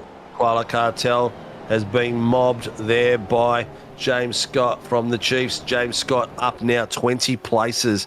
Great bit of work there. Ryan Mueller is still chasing down Daniel Clutterbuck now. He is a couple of cars behind this battle at the moment. Is Johnny Gallen going to be able to hold James Scott off? Is James Scott in 7 minutes going to catch Dylan Gray and get some retribution for... No, Cowie. Cowie has left the building. Oh, Cowie, you can't park there. Oh, he is gone. He almost slingshotted his way out there, didn't he? He sure Oh, look at the wheels did. on that thing. It's sliding everywhere. Put the wheels James on the car. Scott. Go slide, slide, slide. Oh, Yep, 100%. Wall. Slide. Here's Cowan. He's hit the AstroTurf and just exited stage right. Oh, what a way to go. What a way to go. He almost ended up in Tokyo with that slide. Yeah, almost, yeah, without the fast train. Brandon Levin has now got James Doyle in there fighting for the top spot. James Doyle and Brandon Levin fighting for the 048's been asked to return back to pit lane because he's pinging too much. But the battle here for the Pro-Am, top step for the feature race, Brandon Levin and James Doyle going for it. James Doyle all over the back of the car. James, please stop singing. Who's... Oh, your wheels on the bus? Okay. Okay. Not a chance. Have a look at this. We've got Ryan Nielsen finally catching the back of Clutterbuck now, so the battle is coming in. James Scott takes a wide turn out of the final few corners there, but we are down to the last 6 minutes as we come to the turn 13, 14 and 15, ladies and gents. And you can see just behind Brendan Levin, there's James Doyle, but James Scott is on like fire. Is he going to catch Gallen? Is he going to catch Gray? That's the big answer for this big question. He may catch Gallen, but he hasn't really made any inroads on Gray. And he's only got 5.5 minutes to run down almost 6 seconds. Like, James Scott is fast and can pull off some amazing things, but unless there is a mistake, I don't think that's going to be possible for him to overcome. No, I think you're right there, mate. And the lap difference isn't that much. Dylan Gray's fastest lap's a 146.4 with James Scott's fastest lap a 146.65 at the moment. So Dylan Gray seems to be the fastest on track at this point in fresh air, not battling anyone at this point. So we've got 4.5 minutes left, ladies and gents, and we're with Gallen at the moment in second place, who's got a big gap on there. Will we get Pacific Esports drivers in first and second coming across the line? Looks like Brandon Levin and James Doyle continue this battle, but Brandon is only two tenths off the back of James Scott now as well. So he's come back onto that too. So I'm not sure. That's not right. My Iracing is lying. He's 2 seconds off James. Yeah, 2 seconds off him, not 2 tenths. But look at this at the moment. Oh, the cartel's going on for the inside line. Oh, Jay. Oh, look at that. Doyle and Levin coming through. A little bit of a wiggle there from Doyle, but he keeps it under control. It's not over. Levin's on the outside line. Doyle's trying to get a bit of overlap. He's got some there. A contact has been avoided by both of them as they come through, but Levin managed to keep that as they keep going. We are down probably to the last 2 laps of racing before we hit the final lap. So these boys are going to keep the stoush going. Tomlin and Mueller is down the bottom as well. So at some point I'll flick them too because they're going for it as well. But have a look at this coming down the main straight, ladies and gents. We've got Brandon Levin, James Doyle, and Phil Manuel going for it. Doyle is having a look on the inside line. Is he going to try to outbrake him? He's got overlap, not a lot. He's down to his rear quarter. James Doyle's on the inside line. Brandon Levin left a lot of room, but he might have left too much room as they come through contact 3 wide. And look at Manuel on the inside line as well. We're going 3 wide into the S's coming through. Oh, Levin has lost 1, 2, 3 spots, but here comes Manuel. Manuel on Doyle. Doyle's coming through there. Manuel's been moved all the way off the track. Will he hold it through? He's just held that place in front of Brandon Levin as he came back on track. What a way to go. But top screen as well. We've got battles up here. I think that's what Mr. Watson was screaming about, because we've got Johnny Gallen under pressure there by James Scott. Scott is having a go big time here. I was definitely screaming at the 3-wide battle for the Pro-Am win. Oh, look at this under brakes. Did you see how much pace Scott took through that corner? He didn't even brake. He just straight shot it through there. Did a cracking job there. He's got a little bit of contact between himself and Johnny Gallen, but Gallen's called that in. I'm not too sure that was enough to get a penalty for. I think that was a bit of racing contact. It was hard to see from our angle, but we'll see what they say. At the moment, Levin has got it back up in front of Ryan Mueller, who's catching these boys as well. Now it's Ryan Mueller, James Doyle. Mueller's got the pass done. He is taking that beautifully done. Someone's called that in. I'm not sure who called that last one in, mate. Did you hear? James Scott, like a counter calling like, no, you can't give me a penalty because I'm going to go and try to get you a penalty now. Things of that Have a look at this bottom screen battle. This is crazy at the moment. We've got James Doyle, Ryan Mueller. Mueller's got the inside line. He's trying to get it around Phil Manuel. Oh, I can't tell. It's touched the rear end of Brandon Levin.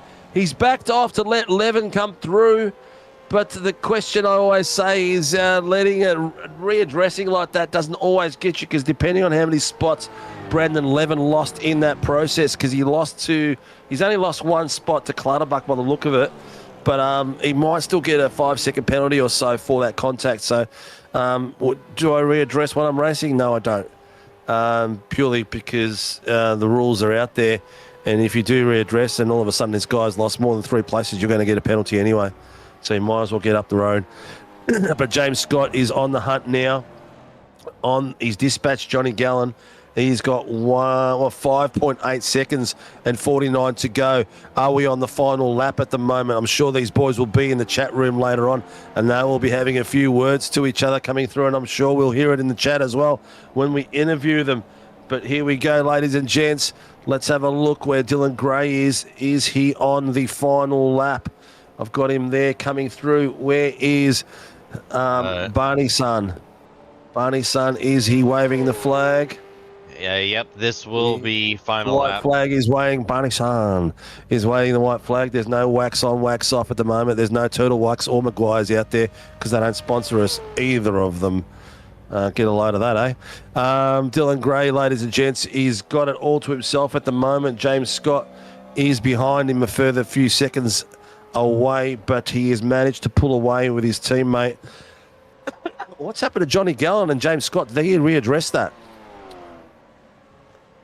I think he has to readdress it.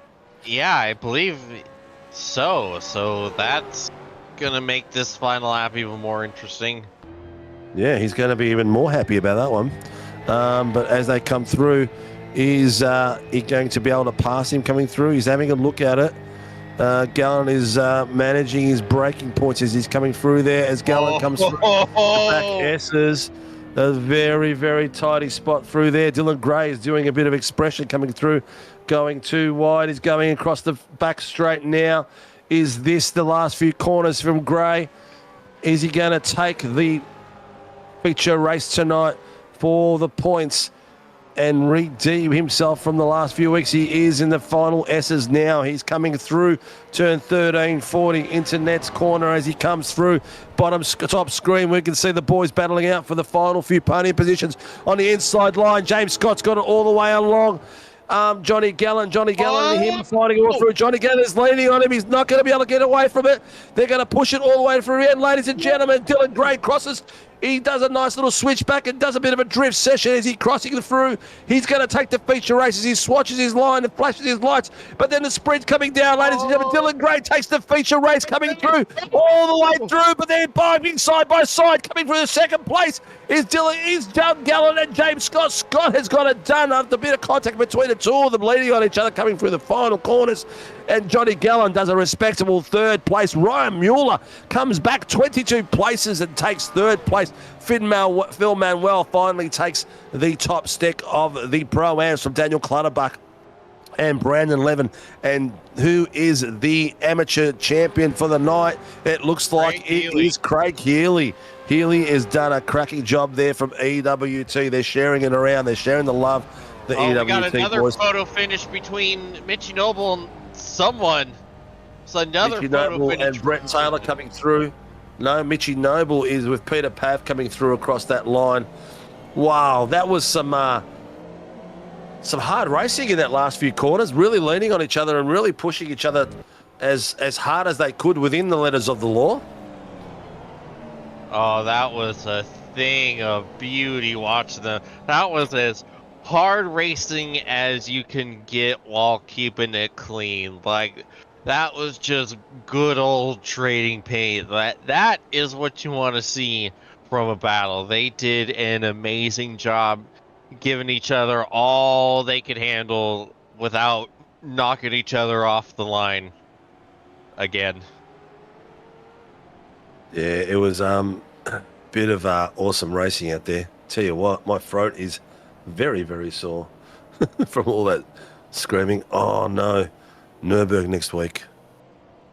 Wow. That's going to be a spectacular one. Get ready to buckle in. Ladies and gents, if you're out there right now, it's 21 of you in YouTube land, plus who's out there in Facebook. We are at Nürburgring full combined next week. You can't miss that. You cannot miss that. It's going to be spectacular. I'm going to advertise the pants out of it, I'll tell you right now. Ladies and gents, this is how we finished for the feature race. In the top step was Dylan Gray coming across for the pros for the feature race, followed by James Scott and Johnny Gallen coming in third place. For the Pro-Ams, Phil Manuel takes it across the line in first place, then Daniel Clutterbuck in second place and Brad Levin in third. Craig Healy for the AMs takes it across the line with his teammate Scotty Weston in second and Di Feldman in third. Yeah. So downstairs they're talking about next week Nürburgring. So what's going to happen in for the Nürburgring? We're going to increase the quality down to 20 minutes and shorten the practice session by 20 minutes to get a lap in. Yeah, so that should be interesting. Here we go, ladies and gents, front row. Have a look at the boys out there. Dylan Gray, James Scott, and Johnny Gallen coming through there in D3. Who's this in the front? They've disappeared. Oh. Here we go. Have a bit of a look at this commercial while we get ready to interview some legends out there. Interesting to see. A bit harsh to take someone out then because of format, end up starting ahead of them.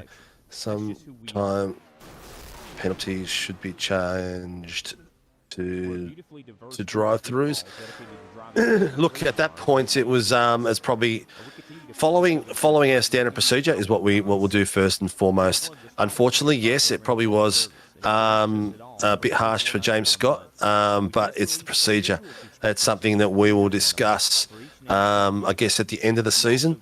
We won't be changing protocol rules mid-season, but these are the sort of things that happen, and these are the sort of things that bring conversations up within the RC and the owners about, what can we do better next year? We always look at the rules and say, what can we do better next season?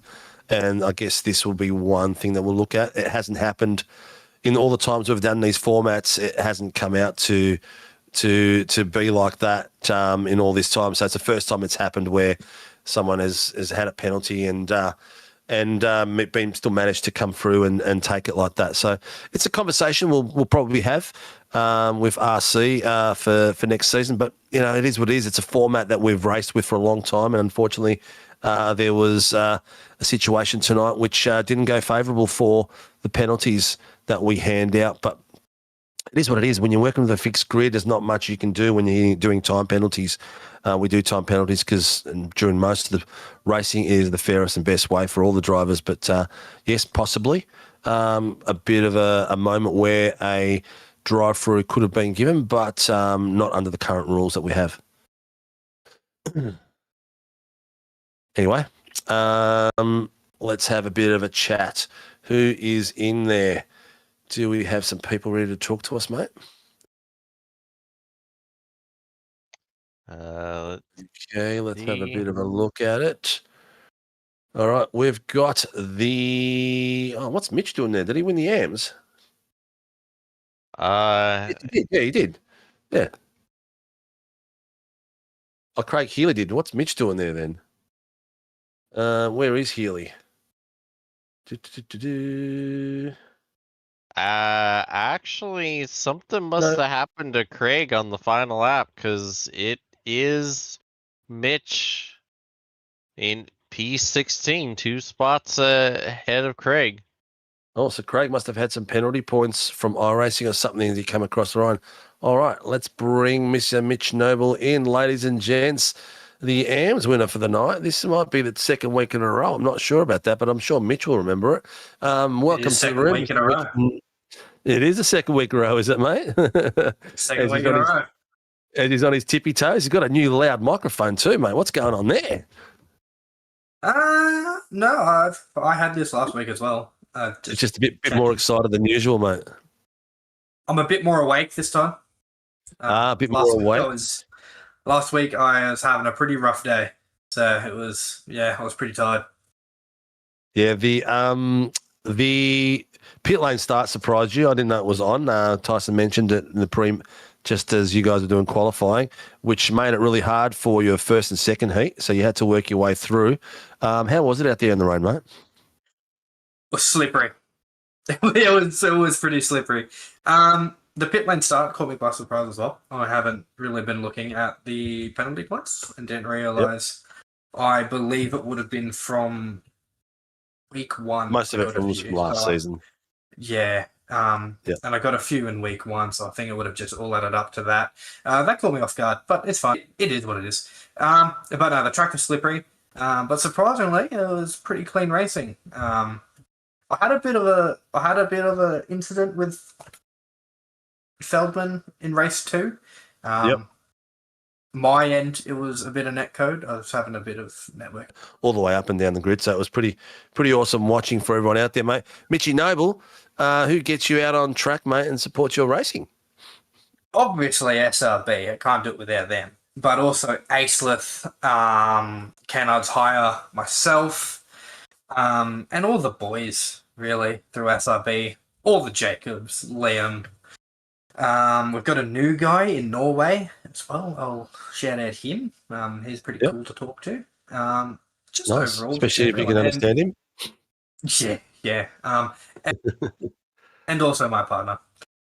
She is back on a boat in the middle of the ocean, so she wasn't able to watch this one. But without her, I wouldn't have been able to kind of have the support to keep going and all the new stuff. So, yeah. 100%. Well, congratulations, Mr. Mitchy Noble. Good to see you out there winning some critical points for a title battle. And we'll see you around soon, buddy. Take care and good luck for the rest of the season. Thank you. Cheers, ladies and gents. Mitch Noble from SRB for Bob Brotherhood itself, taking out the AMs tonight for round 3 of the season. Thank you very much, Mitch. Congratulations. Let's bring the next one in. The Pro-Am winner tonight, taking out for Team 266 Sim Racing. Phil Manuel, how are you, buddy? This is our first chat together, isn't it? It is. How you going, boys? Yeah, I wasn't expecting that at all. I've been struggling a little bit and had a couple of polls there, which I probably shouldn't have been up there. But yeah, it's nice to have the cards fall my way. Well, you're showing some good quality coming through, mate. You definitely got 1 lap pace, which is good to see. It's just, I guess, getting to put it together during race trim as well. Well, you didn't see the reigning Pro-Am champion, Joel Ostenval. Where did he end up going? Not racing this season, or has he just been busy? No, he's racing. He raced last round, but he missed the first one. And yeah, I'd be lying if I told you if I knew where he was at the moment. I've sent him a couple of messages just asking where he is, but he's incognito at the moment. So incognito. Well, it's good to see that he's brought his teammate in, and his teammate is waving the flag for him, mate. How did you find it out there in the wet today and all the tight battles? Because you had a lot of work to do around there. Daniel Clutterbuck, around Brandon Levin, James Doyle. The 4 of you guys were swapping paint a fair bit. Yeah, it was full on. Those last 2 races when I was on pole, I just didn't really know where I should be hitting my brake marker, starting off from the start of the grid.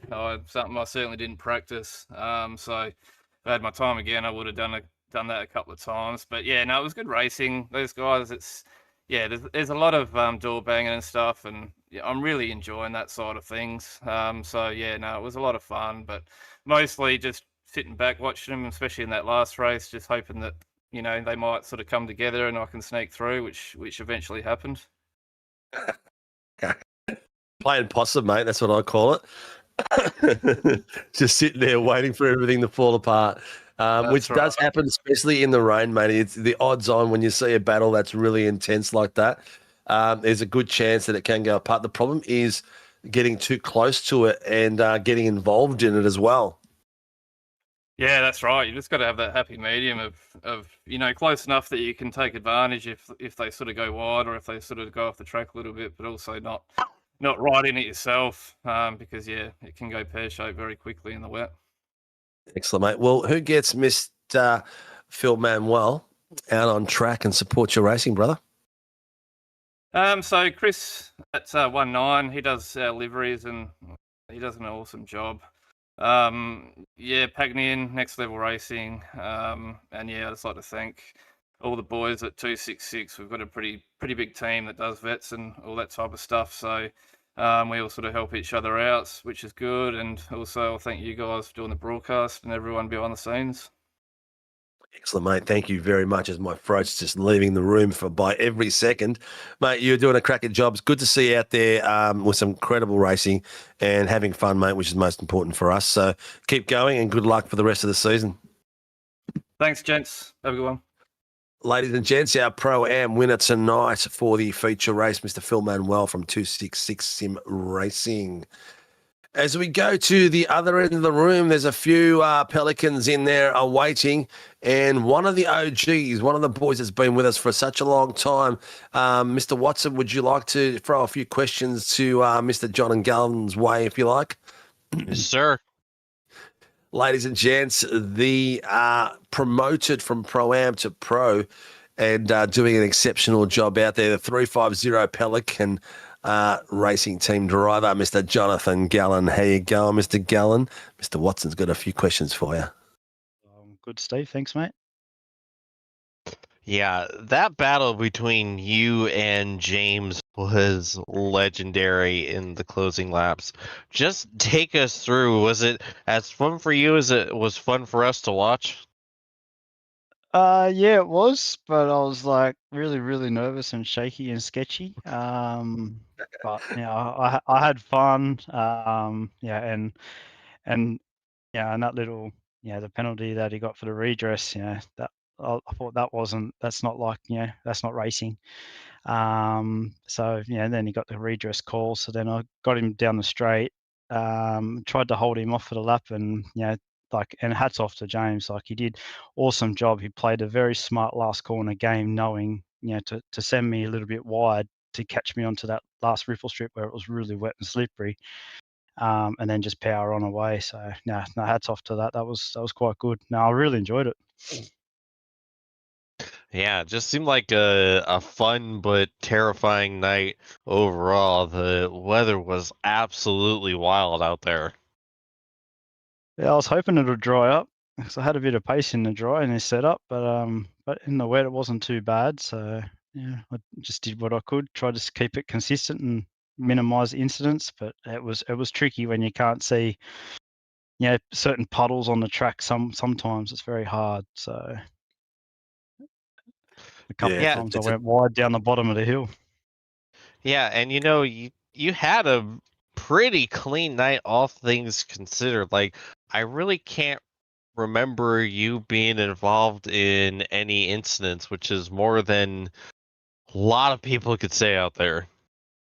Yeah, I'm trying to keep my incident points with the league down. I think I'm still on 0. I'm pretty sure. So yeah, that's what I want to achieve for this season, and have fun doing it, and just all in all, just enjoy it. With the team. To change the atmosphere for me, which is great, and I just love it. It's good fun.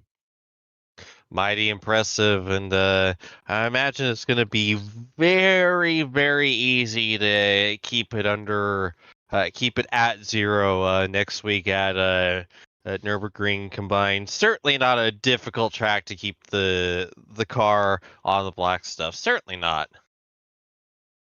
Who knows, mate? Nürburgring can throw any tricks. It generally does, mate. It genuinely does. Mr. Gallen, Mr. Gallen, just to interject over the top of Mr. Watson, we've noticed your improvement over the last season and a half, mate, and pace has been really good. I think it started when you updated to your Moser gear, I think. Yeah, it took me a bit to get used to it and fine tune all the settings and whatnot with that. But going from a round steering wheel to what is it? I don't even know what they call them these days. A GT wheel. Yeah. Yeah, that's like, for instance, Long Beach. Getting around that last corner hairpin. It's like, oh, this is tricky. So, but I've adapted to it, and it all comes down to braking. I've got to improve on that. Few setup changes throughout. Like in the Vets Boys, some of them have helped me with that to protect my tyres and just be a bit smooth with the braking, and a team. We're working as a team as well. In the practice session when we can, and just trying to improve each other and get faster and faster. So. Well, there's 8 of you suckers in this series this week. So the Pelicans are fast and thick, mate. It's been amazing. Who gets Mr. Gallen and the Pelicans on track, mate? Well, first off, I want to say congratulations to Dylan on that win. It was great team play for P1 there. James Scott for P2. The other guys, I think it was Phil Manuel Pro-Ams, which I think he should be pro level, because I'm going to dob him in because he's split one of Vets, even though he reckons he shouldn't be, but he's got some good pace. And Mitchy Noble, big well done to him. Like, he's had a very good run in the AM. So, all right. Well, first off, our naming rights sponsor, Pacific Ford Maroochydore. like to thank those guys for coming on board and supporting the team. All the guys in the team at PER, Lake Edge units down in Burrell Lake, New South Wales. Go see Banksy. Unfortunately, he couldn't make it tonight. He'll help you out. Majors Garage for the awesome setups provided.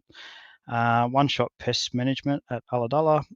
Track Racer, 8 Rivers Photography. They do some awesome photography for us, so check out the Facebook page and all that sort of thing. It's pretty insane. And our partner, W Energy Drinks. And the other big one is to thanks. The other one's thanks to you guys for doing what you do each week. You know, for every series that you do, SRW and whatnot. We do our best. We do our best, Mr. Gallen, and it's good to see you getting some accolades. The top steps are coming to you, mate, and the pace is there. So keep it going, mate. Keep having fun, and good luck for the rest of the season, brother. No worries. Thanks, Steve. Thanks, James. Ladies and gentlemen, Mr. Jonathan Gallen, the 350 car number for Pacific Esports Racing, takes out third place for the pros tonight for the feature race, Mr. Jonathan Gallen. All right, we're going to bring him in. Mr. James Scott has been in the RC room, and he's not a happy man, but he is. Title fight has been going fast and thick. He's had everyone throw every door under the sun at him during racing, and don't make life very easy for him. Mr. James Scott, welcome to the room. Hello. How are you, buddy? That was a bit of a tough run, that final bit out there, and I saw you downstairs in the room with the boys. They had a bit of a chat with them. Not much they could probably really do with the current stated rules that we've got for this sort of thing. No, I think it's just what happens when you run a crap format, to be honest. All these reverse grid races are just massive overkills, so yeah, pretty average. Yeah. It was a tough night out there. Apart from that, you had some amazing pace and some tough battles too. Yeah, it was not too bad. In the end, you had John Gallen coming through the final few corners. Your strategy paid off on the last corner, coming in tight and sort of pinned it nicely and getting him out there wide and getting the inside line coming across the line. Yeah, it is what it is. That worked out all right. The rest of the night was pretty average. So, It's not an easy run out there, mate. Not an easy run. What are your thoughts of the Noshlight for next week, the combined? Yeah, look, no big rings. The full circuit's always good. Not sure if I'll make an appearance, to be honest, after tonight. It was pretty average. So, all the best to everyone out there for the rest of the season. Well, it's a tough one tonight, and probably not very happy about it by the sounds of it. Do you want to give your supporters out there a bit of a plug? Just thanks to the usual guys. Thanks for having them on board. Excellent, mate. All right. Mr. Scott, congratulations on a podium still. I know it was a tough night for you out there, but hopefully we'll see you back there for the Northlight, because I think it's going to be a cracking night out there. Ladies and gentlemen, second place tonight, Mr. James Scott from the Chiefs, and hope to see you next week, mate. Well, that was not a happy driver there, and the format is a tough format, and it's one of those things that can happen out there, but we've done it for a long time, and it's the first time it's come up and bit someone on the arse that badly. But ladies and gents, someone who did benefit from that in a big way is Mr. Dylan Gray, taking out his first podium on his return to SRW for the PER lads. Mr. Dylan Gray, welcome to the room. No. How was that, mate? Tough night out there? Very tough night, even with a sore right hand. Okay, you've done some damage to you, mate. Just basketball last night. Okay, I was going to say, dare I ask how a man hurts his right hand, but it was basketball, so okay, that's legitimate. Tough night out there, mate. A little bit of contact with Mr. Watson in that second race that caused a little bit of controversy, and you benefit from a bit of a win. It wasn't Watson. It was James Scott. Yeah, I'm Sorry, right here. Yeah, I always get Watson and Scott mixed up. If he makes contact with me all the way up in the booth, then we have further problems. that's not the first time I've done that, is it, Mr. Watson? It's not. No, it's not. It's not. You know what it is? It's the late at night and brain starts to fade and my voice is actually going and you can just hear it.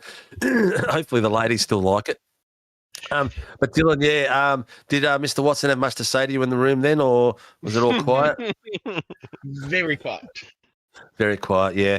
It's a shame the race finished like that. You did benefit from it, but some critical points in the title fight amongst there. I mean, probably the saddest person at the moment should be Ryan Mueller, leading a race by such a considerable margin, and the internet just leaving his house. And both him and his dad dropping out as well. I did see him later on in the chat, but that sucked a bit too. But how did you like the conditions out there, mate, and the racing in general? The format was different. I didn't mind it.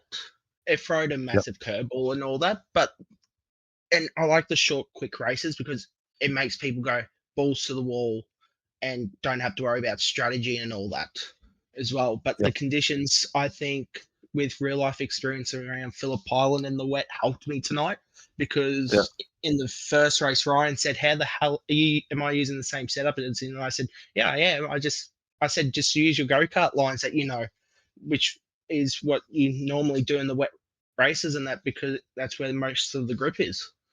Yeah. Yeah, 100%. I hear that all the time. Not that I know what a go-kart line is. My life depended on it.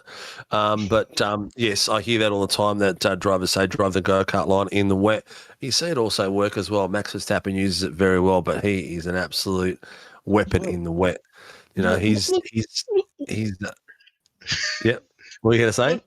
Look what happened. I think it was a couple of weeks ago at Fuji. He was like 2 seconds faster than a pro GT 500 driver in 2 laps in the wet. Yeah. Well, you know, he as a junior go-karter, his practice sessions were slicks in the wet. That's what his dad made him do, slicks in the wet. So you can understand how he gets that throttle control, because that's what it's all about, the throttle control of slicks in the wet, you know, keeping that car just under control of the throttle. And he's an absolute magician, and he's proved that he can do it in any car too. So I can't wait till he retires from F1 to see what he does in other formats, that's for sure. But I'll tell you what, mate, driving like a madman out there, some of the battles out there were really cool tonight. Obviously, unfortunate one in race 2, but that's racing at the end of the day. Nothing was intentional. It is what it is. But then again, the rest of the battles out there, and the Pelicans are going nuts out there, mate. It's like eight tonight in some critical positions. Yeah, we're coming fast. I think there's going to probably be more, hopefully, next season. Hopefully we'll have more. The biggest problem you're going to have is racing each other, because tonight, I know Mr. Watson will back that up. We thought you guys were going to take each other out at one point. I think it was you and Gallen at one point that had a bit of contact. Then there was Blake Urquhart with Ryan at one point, and we were like thinking, are these Pelicans going to take each other out tonight? Who's going to lay the egg? I don't know. I think Urk made the mistake going in race 2 onto slick tires when it should have just been wets. Yeah, which stuffed him up and that. But otherwise, we were all considering going slicks for this race. But then I said, no, go. I said, if we go slicks, we're going to struggle off the line because it's still wet and that. Yeah. Yeah, there's still rooster tails. You can still see it on the replay right now. The rooster tails, while that rooster tail is showing up, these cars need wet tires. There's just no two ways about it. The tracks are too. It's very deceiving. It looks dry, but it's not. It's definitely not. You can see it, rooster tails everywhere on the track all the way through. That's one thing iRacing still needs to work out in some way, shape, or form. But, mate, crack a bit of racing out there tonight. Northlight next week. What's your thoughts out there, mate? Are you going to set a banker first off and then just see how you go? I'm actually looking forward to Northlight. I've actually done it in the Gen 2s. Yep. Supercars with East Coast Supercars when it used to be around. And it was a whole lot of fun getting airborne over the certain part of the tracks, everything. But the worst thing is trying to manage the tires for the whole lap. Yeah. Well, it's going to be interesting. I think qualifying is going to be, from conversations I had the other night, qualifying will be increased from 15, I think, to 20 minutes. So it'll give the drivers a bit more time to get out there, try to get at least 3 laps in. And it'll be close to 3 laps because it is almost 9 minutes to do a full lap without really pushing it. Yeah, so it's going to be interesting to see how the boys go. So practice will be a little bit shorter. Quali will start probably a little bit earlier. But there'll be a post out there. Don't quote me on that. That's the last conversation we had the other night, so I'm not sure what Cowie has done. He probably should have posted that by now. But welcome to the Top Step, mate. Let me know who helps you get on track and who supports the PER team. Well, big thanks to the team and all that with tonight. Lake Edge Holiday Units, Majors Garage for the setups, One Shop Pest Management, Track Racer, 8 Rivers Photographic, Dubby, and Pacific Motor Group. I can't say it. I can't say this name. But Gal said it. Yeah, Gal said it. He went through it as well, mate. But he said the full one. I said the other one. Yeah, exactly, mate. You're all good, mate. You've covered all bases. Congratulations, mate. Cracking bit of work out there tonight on a tough night, that's for sure. Ladies and gentlemen, Mr. Dylan Gray takes out the feature race tonight and the top step for the pros. Congratulations on your first top step on the way back, mate, in the feature. Congratulations and good luck for the rest of the season, brother. Thank you. Ladies and gents, Mr. Dylan Gray, pro winner for tonight. Well, Mr. Watson, what a night. A little bit of controversy, a little bit of heavy rain, a little bit of thunder on the track between drivers as well. What a way to finish round 3, mate. And people wonder why I look forward to these types of races. It's not for everyone, It's unfortunate that there's a bit of a loophole there, which we'll have a chat about with RC in the end of the season, see what we can do. But at the moment, we stick to the rules that we have in front of us, and that's the way we play the cards.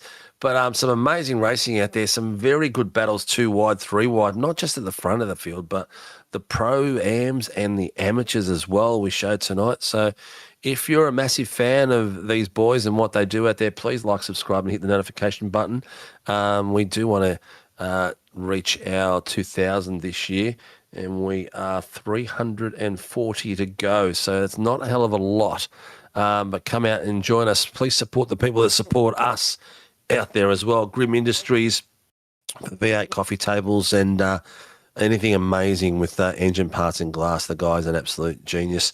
Shunt Scenery for all your flight simulator work, the rendering that you need. Reach out to Shunt Scenery at shuntscenery.com.au and they will take care of you. Ask for Mr. Greg Barber and the boys down at Phoenix Driver Development. If you're into Gen 3, Gen 2 racing and the V8s, reach out to them, to Laz and Rian, and they will be able to help you out with training one-on-one or in a group atmosphere, and heaps of setups to go with that as well. And finally, but not least, Mr. Warren and Brown Tools, the gents down there, and absolutely spectacular humans for supporting us and all our racing week in, week out. Thank you very much downstairs, Kobe. Mr. Watson, I appreciate your participation tonight and helping me out and working as a team as usual. I think we did a cracker of a night in this beautiful weather. Yes, sir. Well, that's about it from both of us. Ladies and gents, stick around, like, subscribe, hit the notification buttons. I'll see you tomorrow night for the SRB, I can't even say my own name, I'm starting to promote the SRW Super Formula Light Championship, and it's going to be another cracker as the season hots up with a lot of battles and a massive grid as well. So thank you all for your support tonight. See you tomorrow night, Thursday night and Sunday night for the GT3s. Good night, stay safe, and enjoy the show.